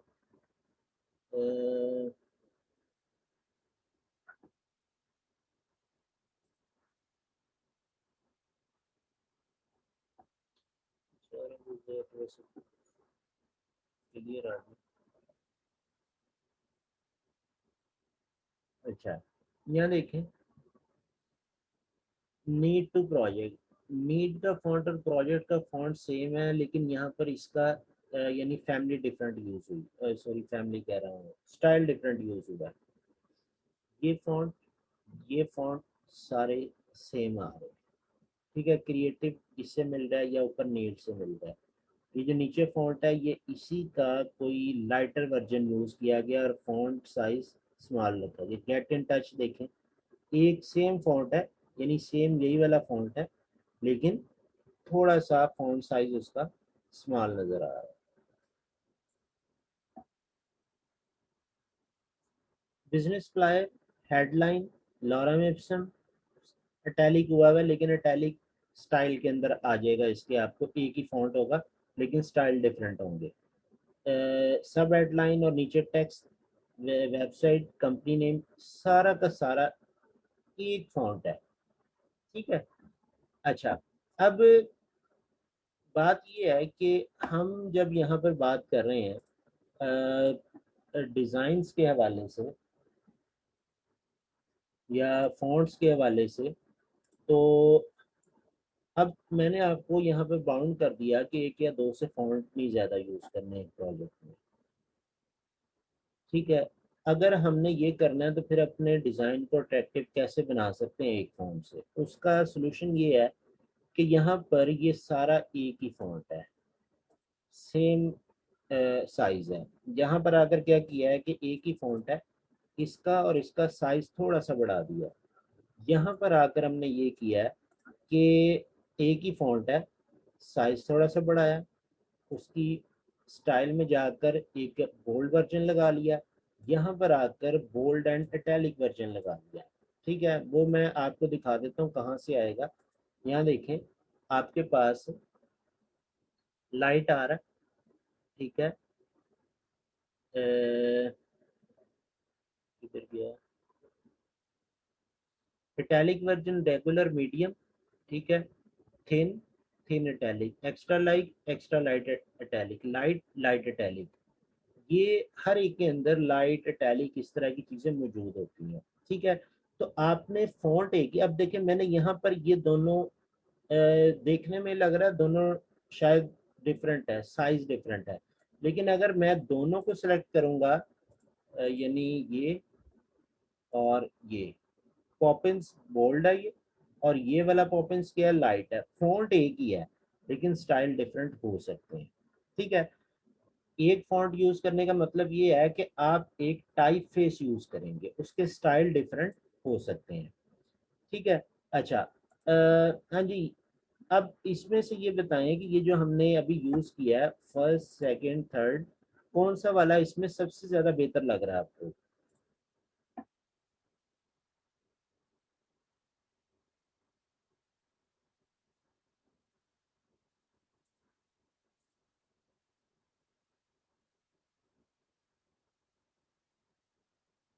अच्छा, नेक्स्ट आ जाए तो how to mix two different fonts. अब एक तो ये था कि एक फॉन्ट यूज करें और उसका डिफरेंट स्टाइल यूज करें। अगर आपने दो फॉन्ट यूज करने हैं तो उन दो फॉन्ट को मिक्स करने का क्या फार्मूला है? आप सेरिफ के साथ सैंस सेरिफ यूज कर सकते हैं, बोल्ड के साथ लाइट, टाल के साथ वाइड, फैंसी के साथ रेगुलर फॉन्ट यूज कर सकते हैं। अच्छा, अब आपने आपको अगर इस तरह से पेयर बनाना नहीं आ रहा तो एक वेबसाइट है fontpair.com, इस पर जाएं। जैसे मैंने आपको बताया था कि कलर डॉट अडोब के ऊपर डिफरेंट डिज़ाइनर्स ने जाकर अपने वो रखे हुए हैं, डिफरेंट कलर स्विचेस रखे हुए हैं। इसी तरह से यहाँ पर भी काफ़ी सारे लोगों ने बनाकर डिफरेंट वो रखे हुए हैं, डिफरेंट पेयर्स रखे हुए हैं फॉन्ट्स के। ठीक है, अब इसमें फ्री वाले भी हैं, वेब फॉन्ट्स भी हैं, यूआई किट्स यूआई यूएक्स भी हैं। ठीक है, इसके अलावा आप ये देख लें स्पेक्ट्रल एंड कार्ला। अब ये दो फॉन्ट का कॉम्बिनेशन उसने बनाया। आप इसको यहाँ से जाकर डाउनलोड कर लेंगे। यानी अगर आप इस पे जाते हैं स्पेक्ट्रल कार्ला, पहले कर लें यहाँ से स्पेक्ट्रल कर लें, ये ऊपर आ रहा है डाउनलोड, दो दफ़ा हो गया, एक दफ़ा आप कारला भी कर लें, कारला स्पेक्ट्रल। अच्छा, अब ये हुए हैं जी, ओपन किया मैंने इसको। ठीक है, कारला ऑलरेडी इसमें पड़ा होगा क्योंकि मैंने इसको किया हुआ होता है आमतौर पर। ये ऑलरेडी इंस्टॉल है इसमें मेरे सिस्टम में। आपके पास अगर नहीं होगा तो आप यहाँ से कर सकते हैं। ठीक है, ये भी होगा इसमें, ऑलरेडी मौजूद है। अच्छा, ये हो गया। उसके बाद दूसरा क्या है, स्पेक्ट्रल। स्पेक्ट्रल का मुझे नहीं आइडिया, शायद आ गया हो या ना आया हो इसमें।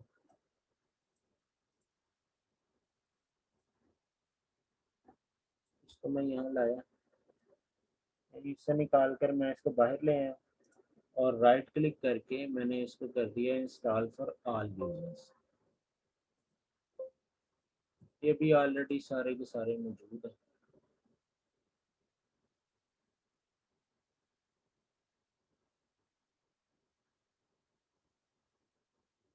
यानी इसमें से आप क्या करेंगे, डिफरेंट हेडिंग्स के लिए यूज़ कर सकते हैं, कहीं स्पेशल प्रमोशन दिखानी वहाँ पर डिफरेंट कर सकते हैं। ठीक है, इसके अलावा हम ये कर सकते हैं कि एक है जी कारला, कारला रेगुलर इटैलिक। ठीक है, उसमें मेरा ख्याल ऑप्शन ज़्यादा है हमारे पास। स्पेक्ट्रल, स्पेक्ट्रल भी एक पूरा टाइप फेस है, इसमें भी आपके पास काफ़ी सारी चीज़ें हैं। वर्टेक्स ट्रेनिंग सेमी बोल्ड, ठीक है, और देन इसको मैंने और कम कर दिया करीब ले जाने के लिए। अच्छा, नीचे वाला क्या है, कारला रेगुलर। ठीक है, अब ये आपका एक फॉन्ट पेयरिंग हो गई जो कि मुझे तो अच्छी लग रही है। अब आप लोगों का मुझे आइडिया नहीं।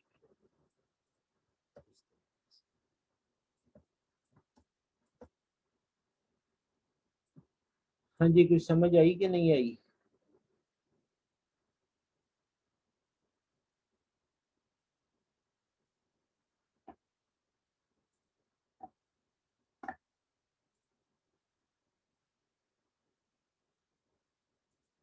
अच्छा, इस तरह से आपने डिफरेंट फॉन्ट्स को के पेयर्स बना लेने हैं। फिर आ जाता है अलाइनमेंट। आपके डिज़ाइन में जब भी आप अलाइनमेंट्स यूज़ कर रहे होंगे, फ्लायर डिज़ाइन है, इसमें देखें तमाम की तमाम अलाइनमेंट्स आपको लेफ्ट अलाइन हुई नज़र आ रही हैं, लेफ्ट लेफ्ट लेफ्ट, और इसमें भी। ठीक है, अच्छा, क्या नहीं करना कि किसी डिज़ाइन में एक छोटा सा पैराग्राफ लेफ्ट अलाइन हुआ है, सेकंड वाला फिर लेफ्ट अलाइन है, नीचे जाकर एक और पैराग्राफ छोटा लगाया, वो आपका राइट अलाइन हो गया। ऐसा आपने कभी भी नहीं करना।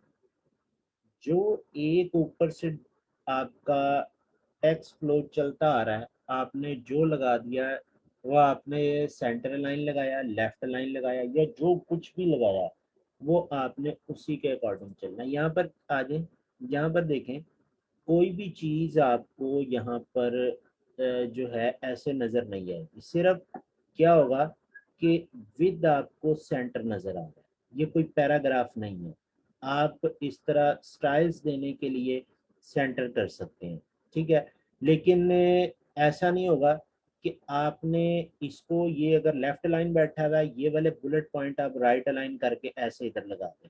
एक तो सारा डिज़ाइन इंप्रेशन ही खराब हो जाएगा और उसकी कोई लॉजिक भी नहीं बनेगी, ठीक है। तो इस तरह का काम आपने नहीं करना, ठीक है। और जब भी आप यूज़ कर रहे होंगे अ, यानी पैराग्राफ्स के अंदर अलाइनमेंट्स को, तो आपने एक जैसी अलाइनमेंट रखनी है। नेक्स्ट आ जाए हेडिंग्स।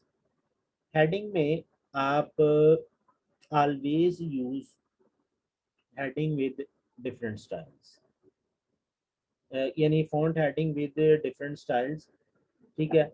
अच्छा, अब यहाँ पर क्या है कि आप ये नहीं करेंगे, यानी डिफरेंट स्टाइल से मुराद ये कि आप इसमें से इसका कोई स्टाइल लेते जो कि बोल्ड होता, या सेमी बोल्ड होता है, एक्स्ट्रा बोल्ड होता, ब्लैक होता, कुछ भी आप ले सकते थे।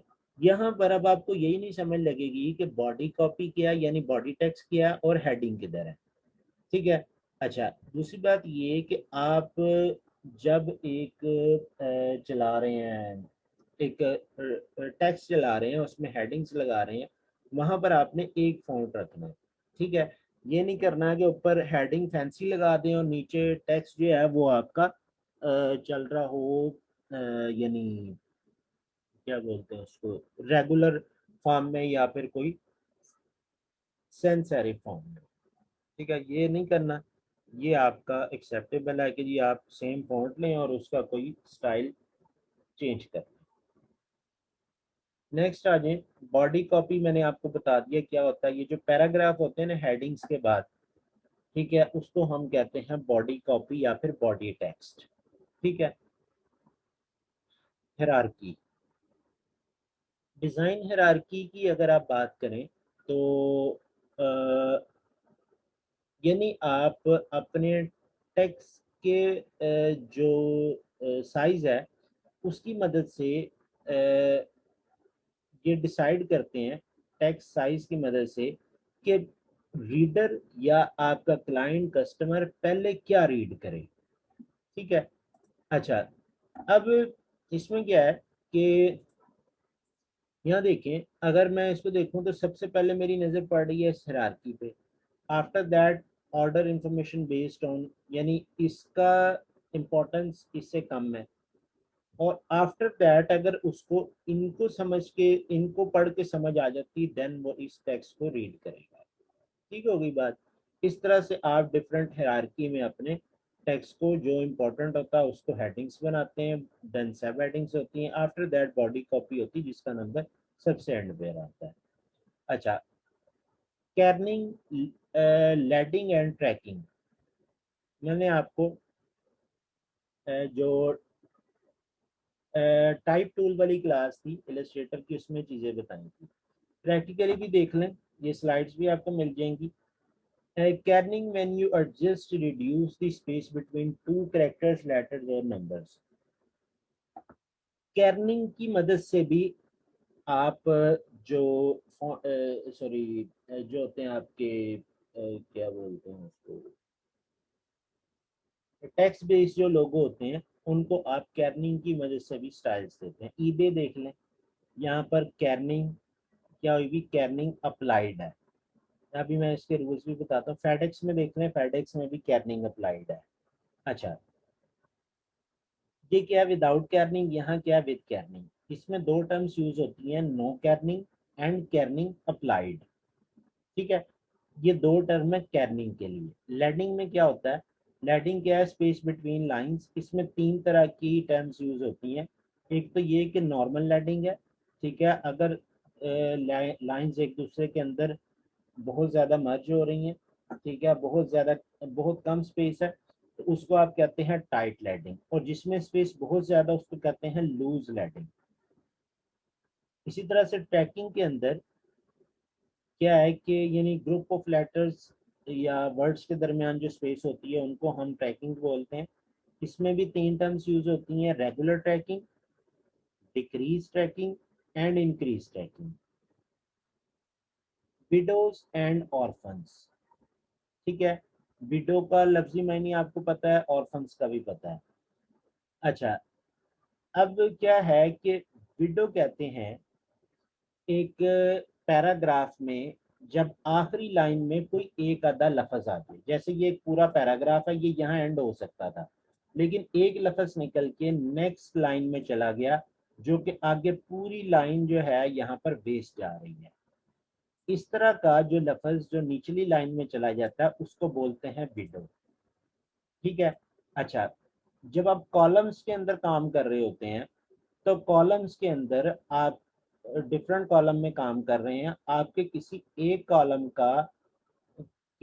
कॉलम में जो पैराग्राफ है उसका कोई लफ्ज निकल कर नेक्स्ट कॉलम में चला जाए, यानी नेक्स्ट कॉलम में आ जाए, तो उस तरह के वर्ड को हम ऑर्फन बोलते हैं। ठीक है। अच्छा, इसको हम कैसे कवर करते हैं? ट्रैकिंग के थ्रू। ट्रैकिंग के थ्रू कैसे होगा कि आप जब इसको पकड़ कर इसकी ट्रैकिंग कम करेंगे, यानी स्पेस बिटवीन वर्ड्स को कम करेंगे, तो जैसे ही स्पेस कम होगी ये लफ्ज पीछे जाएंगे तो ये उठ के ऊपर आ जाएगा। इसी तरह से ये पैराग्राफ यहाँ से यहाँ तक सेलेक्ट हुआ होगा, ठीक है, आप इसकी ट्रैकिंग कम करेंगे तो ये लफ्ज पीछे हटेंगे तो ये उठ के पीछे आ जाएगा और ये वाला कॉलम ऊपर यहाँ आ जाएगा। हाँ जी, ये समझ आ गई कि नहीं? जो अभी तक पढ़ाया है ये क्या क्या था? कैर्निंग, लैडिंग, हायरार्की, ट्रैकिंग, विडोज और फंस।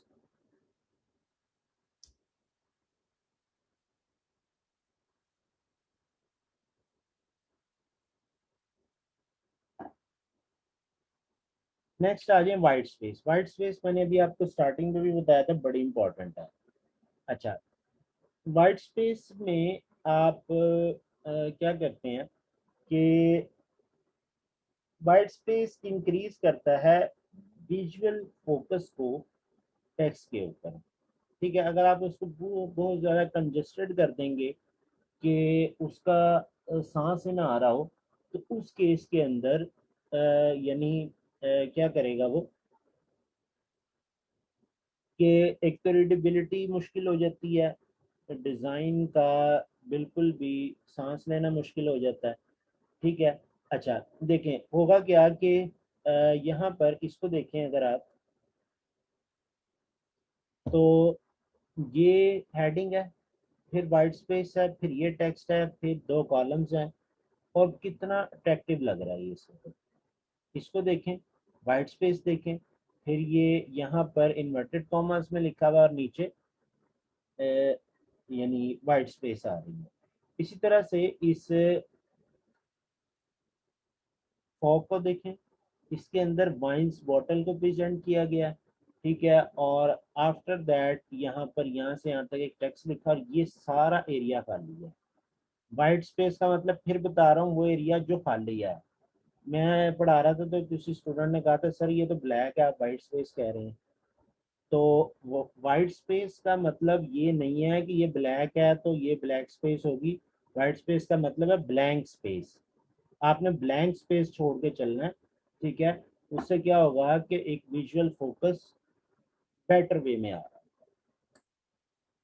अच्छा, ये है कुछ इंपॉर्टेंट कॉन्सेप्ट, इनके ऊपर मैं आपको थोड़ी सी डिटेल्स बताऊंगा, लेकिन उससे पहले हम एक काम करते हैं। मैं आपको कुछ चीज़ें दिखाना चाह रहा हूँ जिससे आपकी चीज़ें और ज़्यादा बेहतर हो जाएंगी। लाइक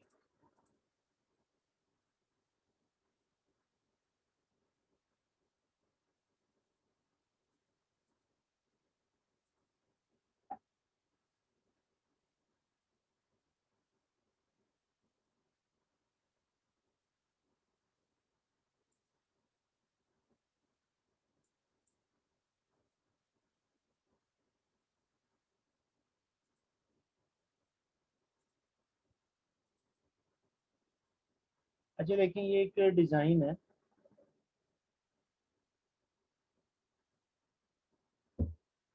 अच्छा, अब अगर हम इस डिज़ाइन को देखें तो इसमें मैं ये कर रहा हूँ,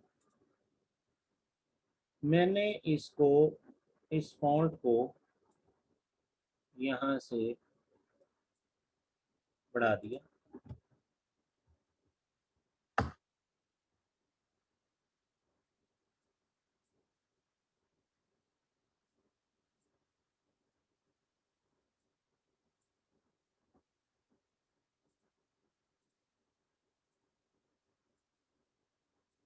आफ्टर दैट इसको भी हम यहाँ से फॉन्ट बड़ा कर देते हैं।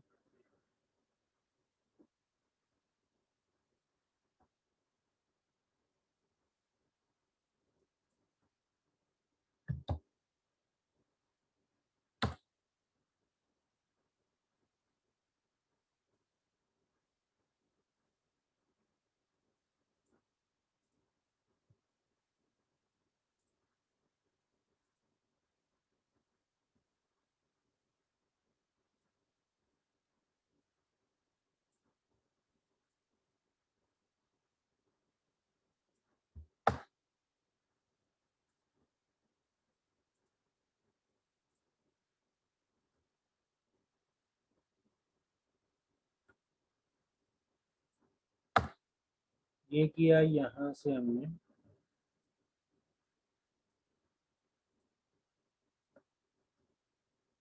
ये कर दिया। अब देखें, पहले डिज़ाइन ये एक बड़ा बैलेंस डिज़ाइन लग रहा था, ठीक है। अब हमने किया कुछ भी नहीं है, यानी हमने एक भी लफ्ज़ चेंज नहीं किया, कोई कुछ नहीं किया, सिर्फ वाइट स्पेस ख़त्म कर दिया जो टेक्स्ट के दरमियान आ रही थी, जो कि जिससे क्या हो रहा था कि कुछ डिज़ाइन का यानी विजुअल लुक कुछ बेहतर नज़र आ रही थी, ठीक है। तो उसको हमने यहाँ से ख़त्म कर दिया, जिसकी वजह से क्या हो रहा है कि अब आप देखें कि डिज़ाइन बिल्कुल कंजेस्टेड हो गया और समझ ही नहीं आ रही कि क्या चीज़ किस तरह से है। इवन कि मैंने किसी के ऊपर भी फॉन्ट हायरार्की को उस तरह से चेंज नहीं किया, जो ऊपर हेडिंग लगी भी है वो उसी फ्लो में है, नीचे जो सब हेडिंग है वो उसी में है, फिर जो ये लिखा हुआ है वर्चुअली एंड 100% एक्यूरेटली, ये भी सारा उसी फ्लो में है। अच्छा, हमने क्या किया कि फॉन्ट्स को चेंज किया। अब मैं इसको वापस कर रहा हूँ तो ये देखें, ये था डिज़ाइन जिसको हमने इतना ज़्यादा यानी फॉन्ट साइज बड़ा कर दिया था कि डिज़ाइन का सांस निकलना मुश्किल हो गया था। दूसरा काम हम ये करते हैं कि मैं इसको क्लोज कर रहा हूँ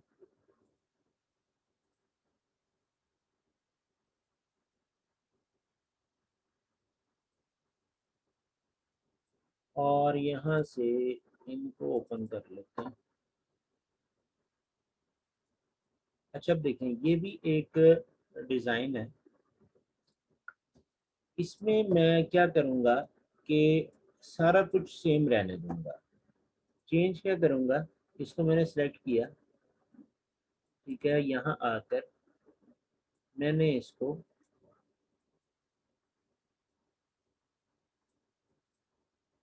ये कर दिया, यहाँ आकर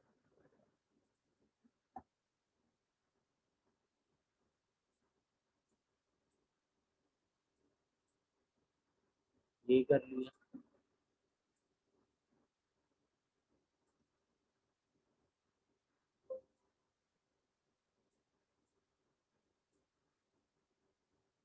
ये कर दिया, ठीक है। अब देखें,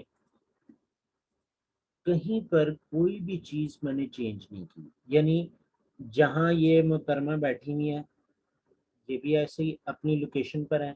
जहाँ जहाँ टेक्स्ट था, फॉन्ट्स इसके जहाँ लगे थे, जहाँ लोगो लगा था, जहाँ शेप्स लगी थी, कहीं से ना तो किसी का साइज चेंज किया, ना ही मैंने उनकी पोजीशन को चेंज किया, ना कुछ और किया, सिर्फ क्या किया, कलर चेंज कर दिए। कलर चेंज करने से डिजाइन देखें कि कितना बड़ा डिफरेंस आ चुका है। ठीक है। अच्छा, मैंने आपको बताया था कि ज्यादातर जो डिजाइन हैं वो मोनोक्रोमा स्कीम के ऊपर चल रहे होते हैं। ये जो स्कीम थी इस वक्त, ये वाली, ये मोनोक्रोमा स्टाइल के अंदर थी। ठीक है। अच्छा, अब इसमें क्या है कि हम क्या कर रहे होते हैं,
अच्छा जी, तो यहाँ पर मैं आपसे बात ही कर रहा था कि मोनोक्रोमा स्कीम यूज हुई भी है, यानी इनका अगर इनका जो भी कोट इन्होंने पहना हुआ है इसका कलर देखें। ठीक है, फिर ओवरऑल इनका कलर्स देख लें, इसका देखें, इसका देखें।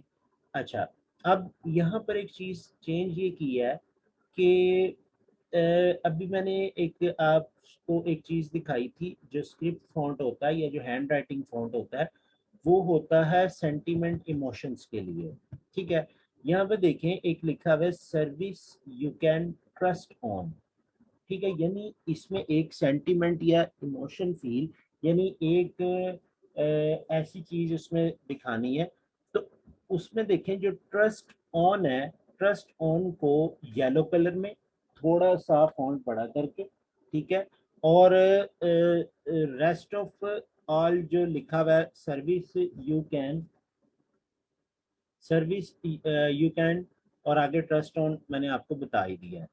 हाँ जी, कुछ फॉन्ट चेंज करें या फॉन्ट का साइज वाइट स्पेस के हवाले से करें तो क्या चेंज आता है। एक चीज आपको और दिखा दूं, यहाँ पर मैं लिख रहा हूँ,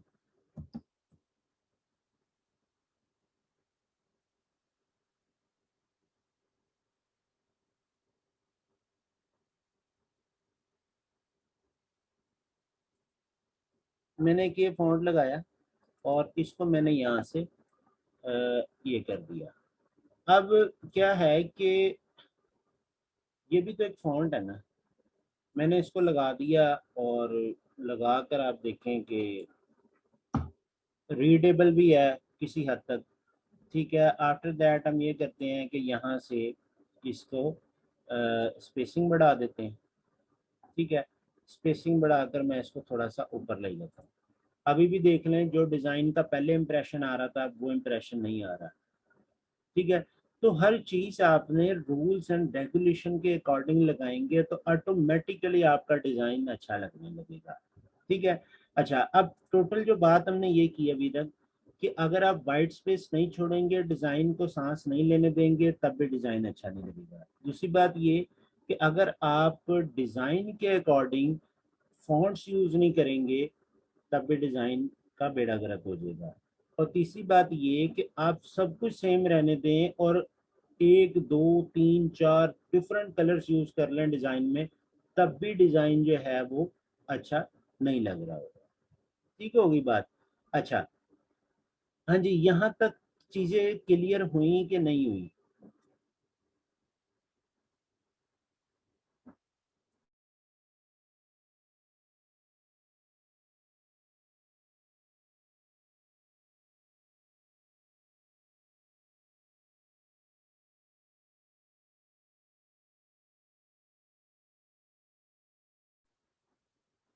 अच्छा, अब आ जाए कुछ है कि टारगेट ऑडियंस या कुछ एग्जांपल्स आई यहाँ पर जो कि आपके लिए इन फ्यूचर बड़ी हेल्पफुल रहेंगी। इस तरह से है, इसको ज़रा समझ लें। Always design according to the customer requirement, not your own. ठीक है, पहली बात तो ये ज़हन में रखें कि जब भी आपने डिज़ाइन करना है, कस्टमर रिक्वायरमेंट के अकॉर्डिंग करना है। रूल्स एंड रेगुलेशन आपको जो बताए गए हैं उसके अकॉर्डिंग चलें, लेकिन रिक्वायरमेंट आपने कस्टमर्स की मीट करनी है। अच्छा, उसके बाद क्या है कि always design as per target audience, targeted audience. अच्छा, अब टारगेट ऑडियंस की अगर आप बात करें तो सपोज मैं एक बिजनेस कार्ड डिज़ाइन कर रहा हूँ, ठीक है, और वो है किसी लॉयर के लिए। ठीक है, लॉयर के लिए बिजनेस कार्ड डिज़ाइन कर रहा हूँ, कलर मैंने चूज़ कर लिया ग्रीन। तो अब क्या है कि जो इस वक्त ओवरऑल जो मैं आपको बता रहा था, जो हर फील्ड का एक ना एक स्पेसिफिक कलर है, आपने अगर उसको टारगेट नहीं किया तो वहां पर भी मसला आ जाएगा। दूसरी चीज ये कि आप एक डिजाइन कर रहे हैं किसी ट्रैक्टर कंपनी का, ट्रैक्टर कंपनी का डिजाइन करते वक्त आपने क्या किया कि एक फील्ड है, यानी एक गंदम का खेत है, उसके आगे आपने एक राइट साइड पे ट्रैक्टर खड़ा किया और उसके साथ एक बंदा थ्री पीस सूट में खड़ा है और उसने उस पे हाथ रखा हुआ है या उसकी तरफ इशारा कर रहा है ट्रैक्टर की तरफ। तो क्या हमने टारगेट ऑडियंस के अकॉर्डिंग किया डिजाइन? जी, जल्दी जल्दी से जरा क्लियर करें।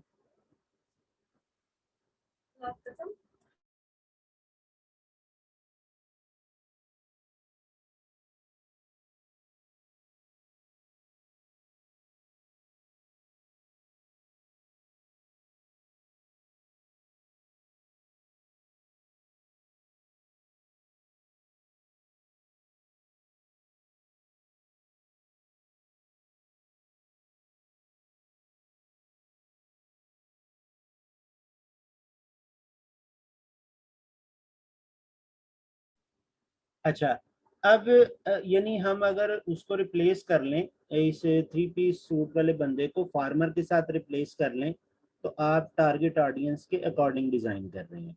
अच्छा, फिर क्या होता है कि ओल्ड होम्स की एग्जांपल पे मैं अभी बाद में आता हूँ। Direct audience and indirect audience. अच्छा, वो होता ये है कि हम क्या है कि एक डायपर कंपनी है, डायपर कंपनी, क्या डायपर कौन परचेज करेगा? हाँ जी, कोई बताएगा? पेरेंट्स जाहिर बात है परचेज करेंगे। और यूज किस पे होगा? वो बेबीज पे होगा। ऐसे ही है ना? अब देखें, हो क्या रहा है कि कभी भी आप ये नहीं देखेंगे कि देखें जो यूजर होता है ना किसी भी चीज का, वो होता है indirect audience, sorry direct audience. और इनडायरेक्ट ऑडियंस होता है कि वो किसी के थ्रू या किसी के भी जरिए वो प्रोडक्ट उस तक पहुंचे। अच्छा, अब इसके अंदर डायरेक्ट ऑडियंस की अगर आप बात करें तो डायरेक्ट ऑडियंस में क्या आ रहा है?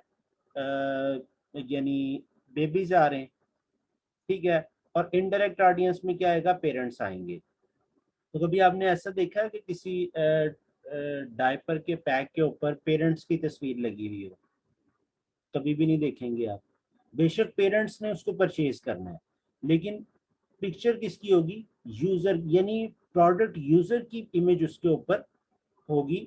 आप कोई भी देख लें, किसी की भी एग्जांपल ले लें, ठीक है, उसके ऊपर क्या होता है कि इवन के आप देखें कि एक मिल्क पैकेजिंग डिजाइन है। अब क्या होगा कि एक सपोज एक कंपनी है, कंपनी एक जैसे मिल्क पैक है, टेट्रा पैक वगैरह वाली जो पैकिंग्स हैं, इसके अंदर एक कंपनी अपनी प्रोडक्ट्स बनाकर सेल करने लगी है। अब वो क्या है, एक दूध का डब्बा होगा और उसके अंदर वो जो इनके साथ हैं टेट्रा पैक होता है, उस तरह से वो मार्केट करेगा। अब उसकी जो टारगेट ऑडियंस है वो शहरी आबादी होगी कि देहाती आबादी होगी? हाँ जी। हाँ जी, रूरल के अर्बन, यानी जो डब्बे वाला दूध है उसकी टारगेट ऑडियंस क्या है? City areas. देखें, अब सिटी एरियाज है तो उसके ऊपर किसकी तस्वीर लगनी चाहिए? किसी बफेलो की या काऊ की?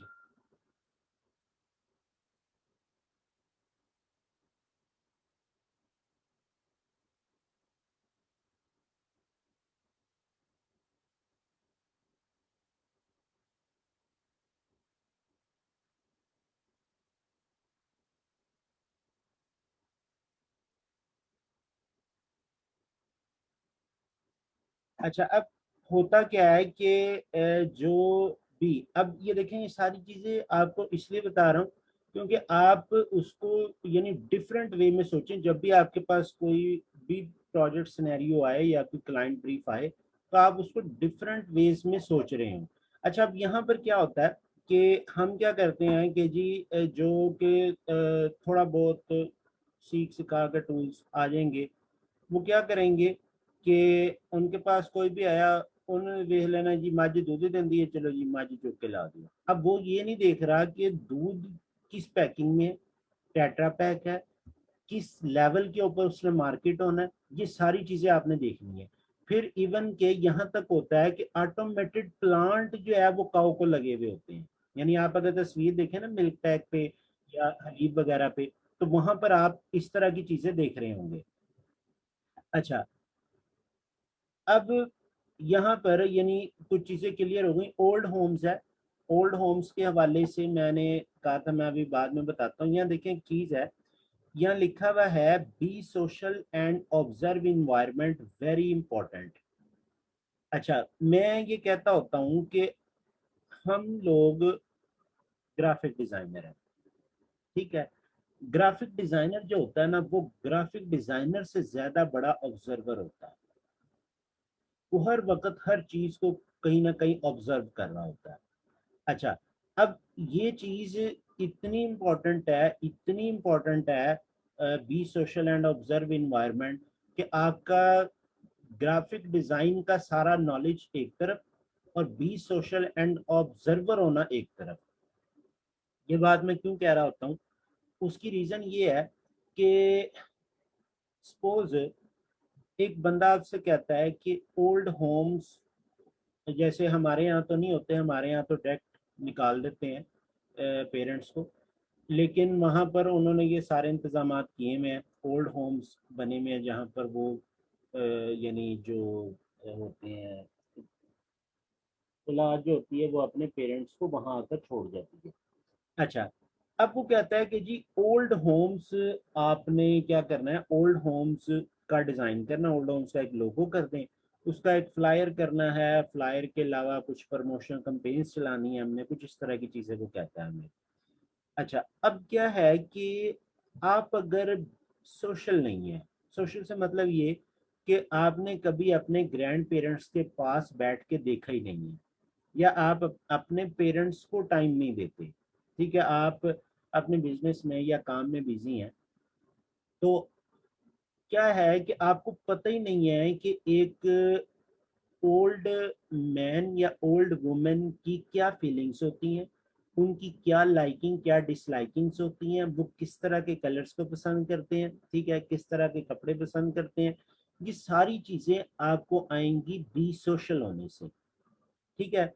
अच्छा, अब बी सोशल से मतलब ये है कि आप हर बंदे के साथ एक ताल्लुक निकालते हैं, हर बंदे के साथ एक रिलेशन बनाते हैं। जितना आपका जितना आप सोशल होंगे उतनी आपके पास वर्क अपॉर्चुनिटी ज्यादा होंगी। ठीक है, यानी वो है ना कि हम में से बेहतर वो है जिसके इखलाक अच्छे हैं। तो समझ लें कि ये इखलाक वाली बात है। अब इखलाक बेहतर है तो आप अपने ग्रैंड पेरेंट्स के साथ भी पूरा टाइम दे रहे हैं। अब क्या है कि अगर आप ग्रैंड पेरेंट्स को टाइम दे रहे हैं, आप ग्रैंड पेरेंट्स के साथ उठते बैठते हैं, उनकी पसंद नापसंद का ख्याल रखते हैं, तो आपको ओल्ड होम्स का प्रोजेक्ट मिलते साथ ही आप 50% से ज्यादा ऑलरेडी आपको पता है कि आपने क्या डिजाइन करना है। ठीक है, और अगर आप बी सोशल है ही नहीं तो आपको गूगल करना पड़ेगा। गूगल आपको बताएगा एक स्पेसिफिक कल्चर, आपको यानी आप उसको रीड करके डिजाइन कर लेंगे। एक होता है रीड करके डिजाइन करना और एक होता है फील करके डिजाइन करना, इन दोनों में बड़ा फर्क होता है। ठीक है, लोग ज्यादातर क्या करते हैं कि R&D करते हैं रीडिंग की बेस पे, यानी R&D करते हैं और रीडिंग की बेस पे डिजाइन करते हैं। कुछ लोग होते हैं जिन जो ऑब्जर्व कर करके एनवायरनमेंट को, यानी ऑब्जर्व इन्वायरमेंट ऑब्जर्व कर करके वो फील कर चुके होते हैं सब कुछ जो कि उन्होंने अपने डिजाइन में इम्प्लीमेंट करना होता है। और ये बात ज़हन में रखिएगा, आप कभी भी ऐसी चीज डिजाइन करें जिस जो आपकी ऑब्जर्वेशन में ऑलरेडी है, वो डिजाइन ज्यादा अच्छी होगी। जो कि आपको पता ही नहीं है क्या, और आप उसको गूगल पर सर्च करें, गूगल पर सर्च करने के बाद थोड़ा बहुत आइडिया और उसके बाद डिजाइन करें, तो वो इतनी अच्छी डिजाइन नहीं होगी। देखें, be social and observe environment आपको इस काबिल बना देगा कि आपने जो चीज, यानी जो डिजाइनर होता है या आर्टिस्ट होता है, वो पहले से ही डिजाइन अपने माइंड में कर चुका होता है कोई भी चीज सुनते ही। और वो माइंड में क्यों करता है? क्योंकि उसके पास एक बैकअप इंफॉर्मेशन होती है उसके हवाले से।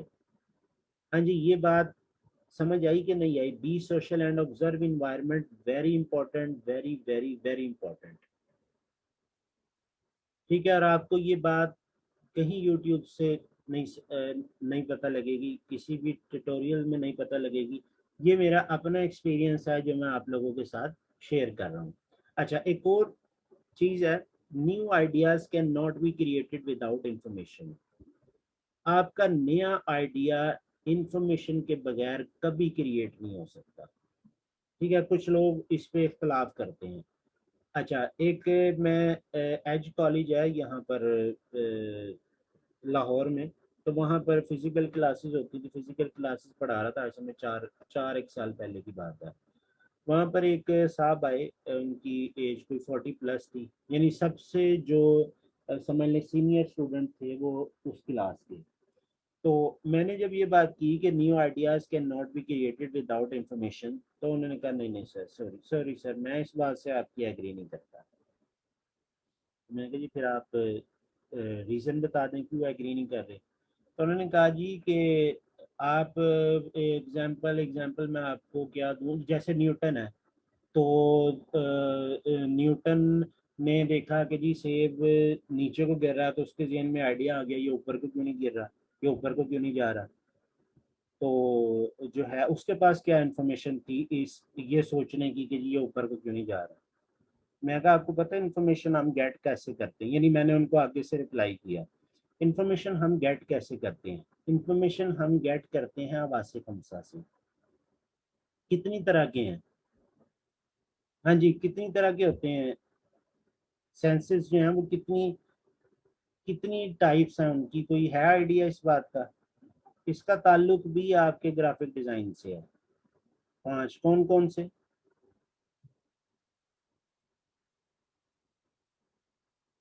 यानी छूना, चखना, सूंघना, ये यही सारे हैं ना? अच्छा, अब न्यूटन क्या कर रहा था कि उसके जहन में आया कि सेब ऊपर को क्यों नहीं जा रहा? क्यों? क्योंकि वो अपनी सेंसेस का यूज करते हुए उसने एक इंफॉर्मेशन गेट की कि एप्पल जो है वो जमीन की तरफ आ रहा है। अब ये इंफॉर्मेशन उसने कैसे गेट की? अपने देखने की हिस्से। जब उसने इंफॉर्मेशन गेट की तो उसके जहन में फौरी तौर पर एक आइडिया आ गया कि ये रिवर्स क्यों नहीं है, ये नीचे जो आया ये ऊपर क्यों नहीं गया।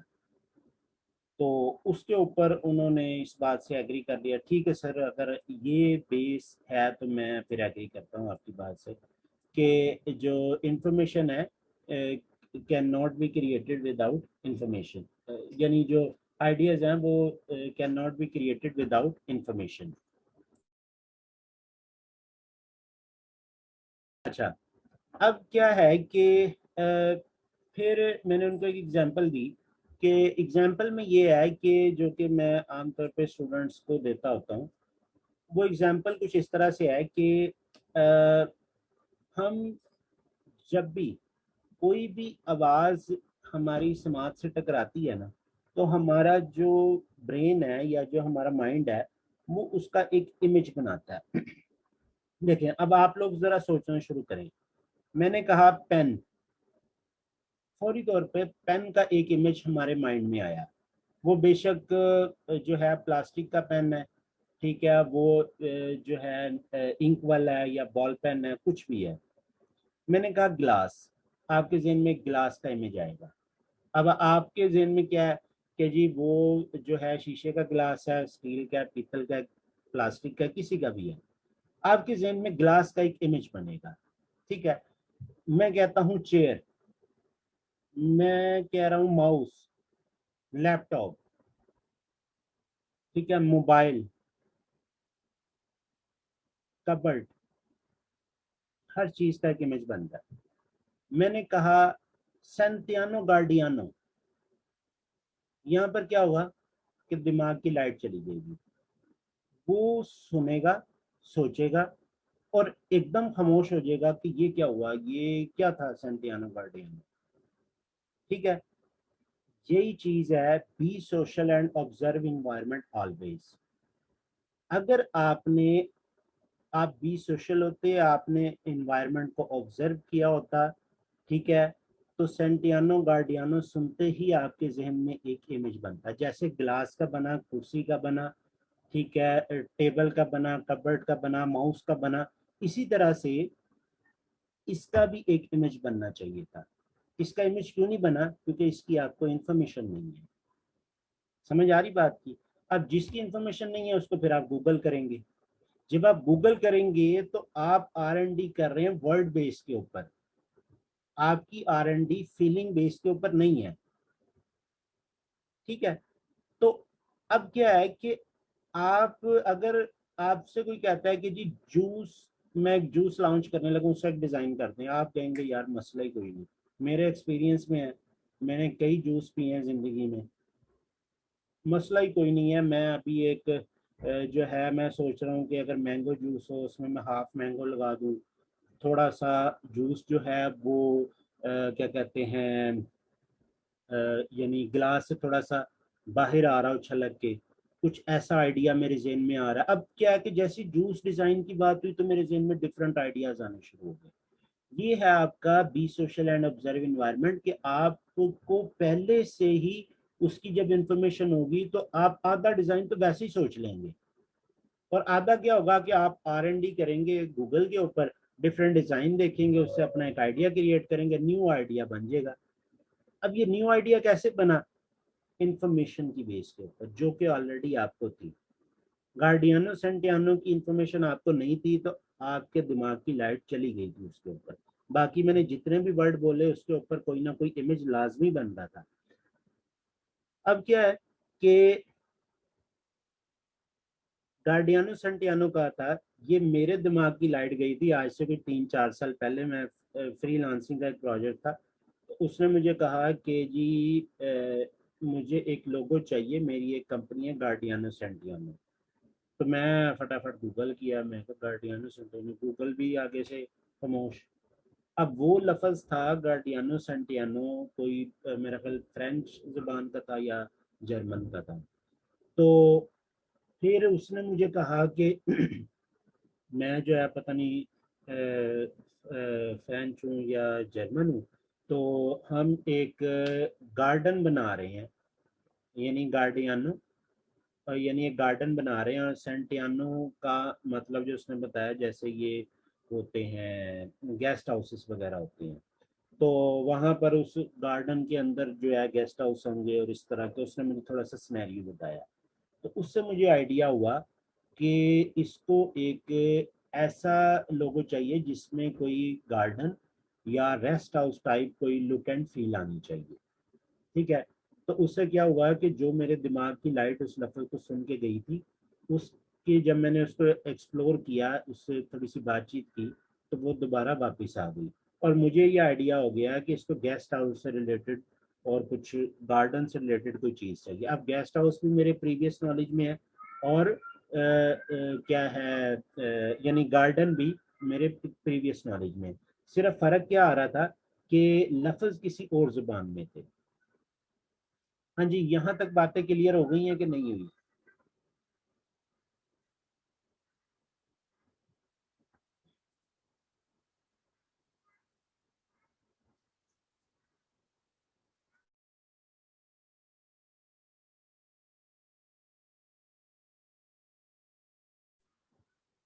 अच्छा जी, नेक्स्ट आ जाए।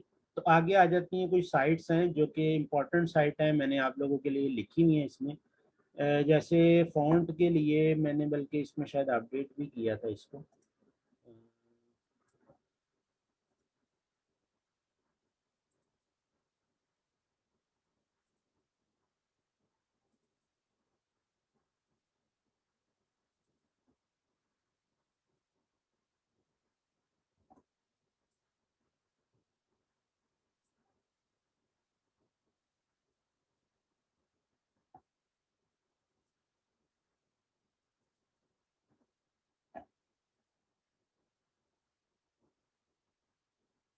दोनों ही सेम है मेरे को। चलो, नहीं वैसे लगा हुआ इसको, ठीक है। अच्छा,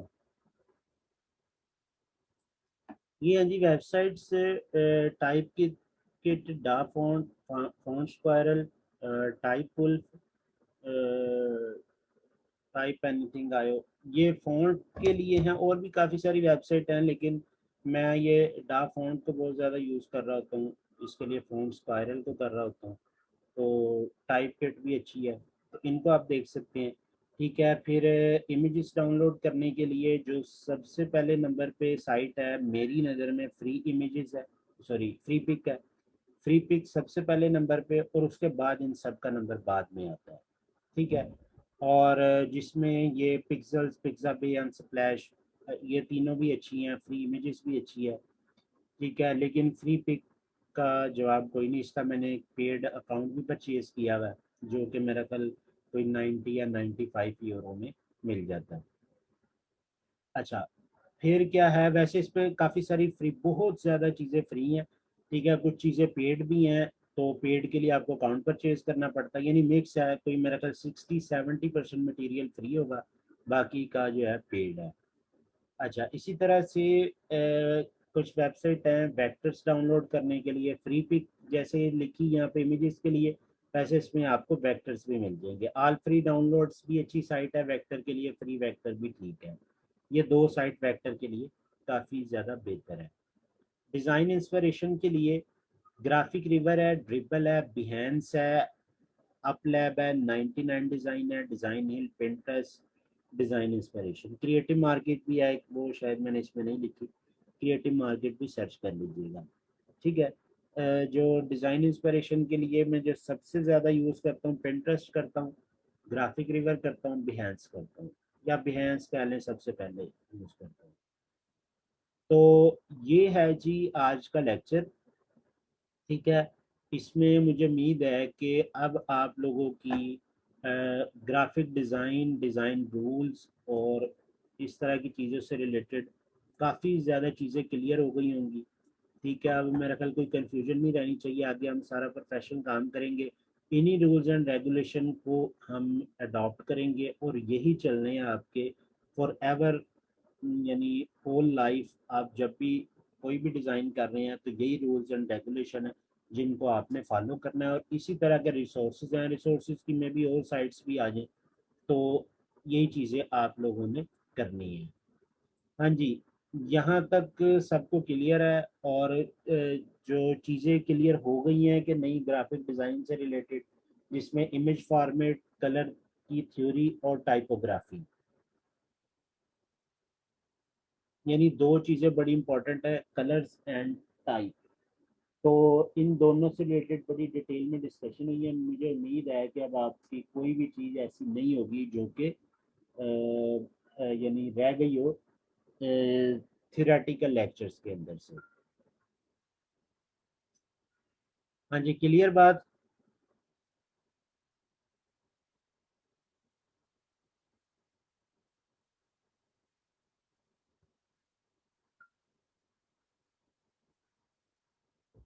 चलें जी, मेरे ख्याल में आज का लेक्चर काफ़ी है। इसके ऊपर मैं आपको कुछ दूंगा, यानी टाइपोग्राफी और कलर से रिलेटेड, इमेज फॉर्मेट से रिलेटेड कुछ क्विज होंगे। और इमेज फॉर्मेट की एक असाइनमेंट मैंने आपको बताई थी, वो असाइनमेंट होगी। तो उन क्विज को आपने अटेम्प्ट करना है, और अटेम्प्ट करके आप लोग उसके ऊपर फिर जो भी मार्किंग होगी वो आपको हो जाएगी उसके ऊपर। और जो असाइनमेंट्स हैं वो आपने उसी तरह सबमिट करनी है जो ऑलरेडी आप सबमिट करवाते हैं। चलिए जी, मेरा ख्याल काफ़ी आज के लिए इतना। इंशाल्लाह नेक्स्ट वीक अब बात होगी, लोगो डिज़ाइन से हम शुरू करेंगे। पहले थ्योरी देखेंगे, थ्योरी के बाद में प्रैक्टिकल पे आएंगे। नेक्स्ट वीक तक के लिए अल्लाह हाफिज़।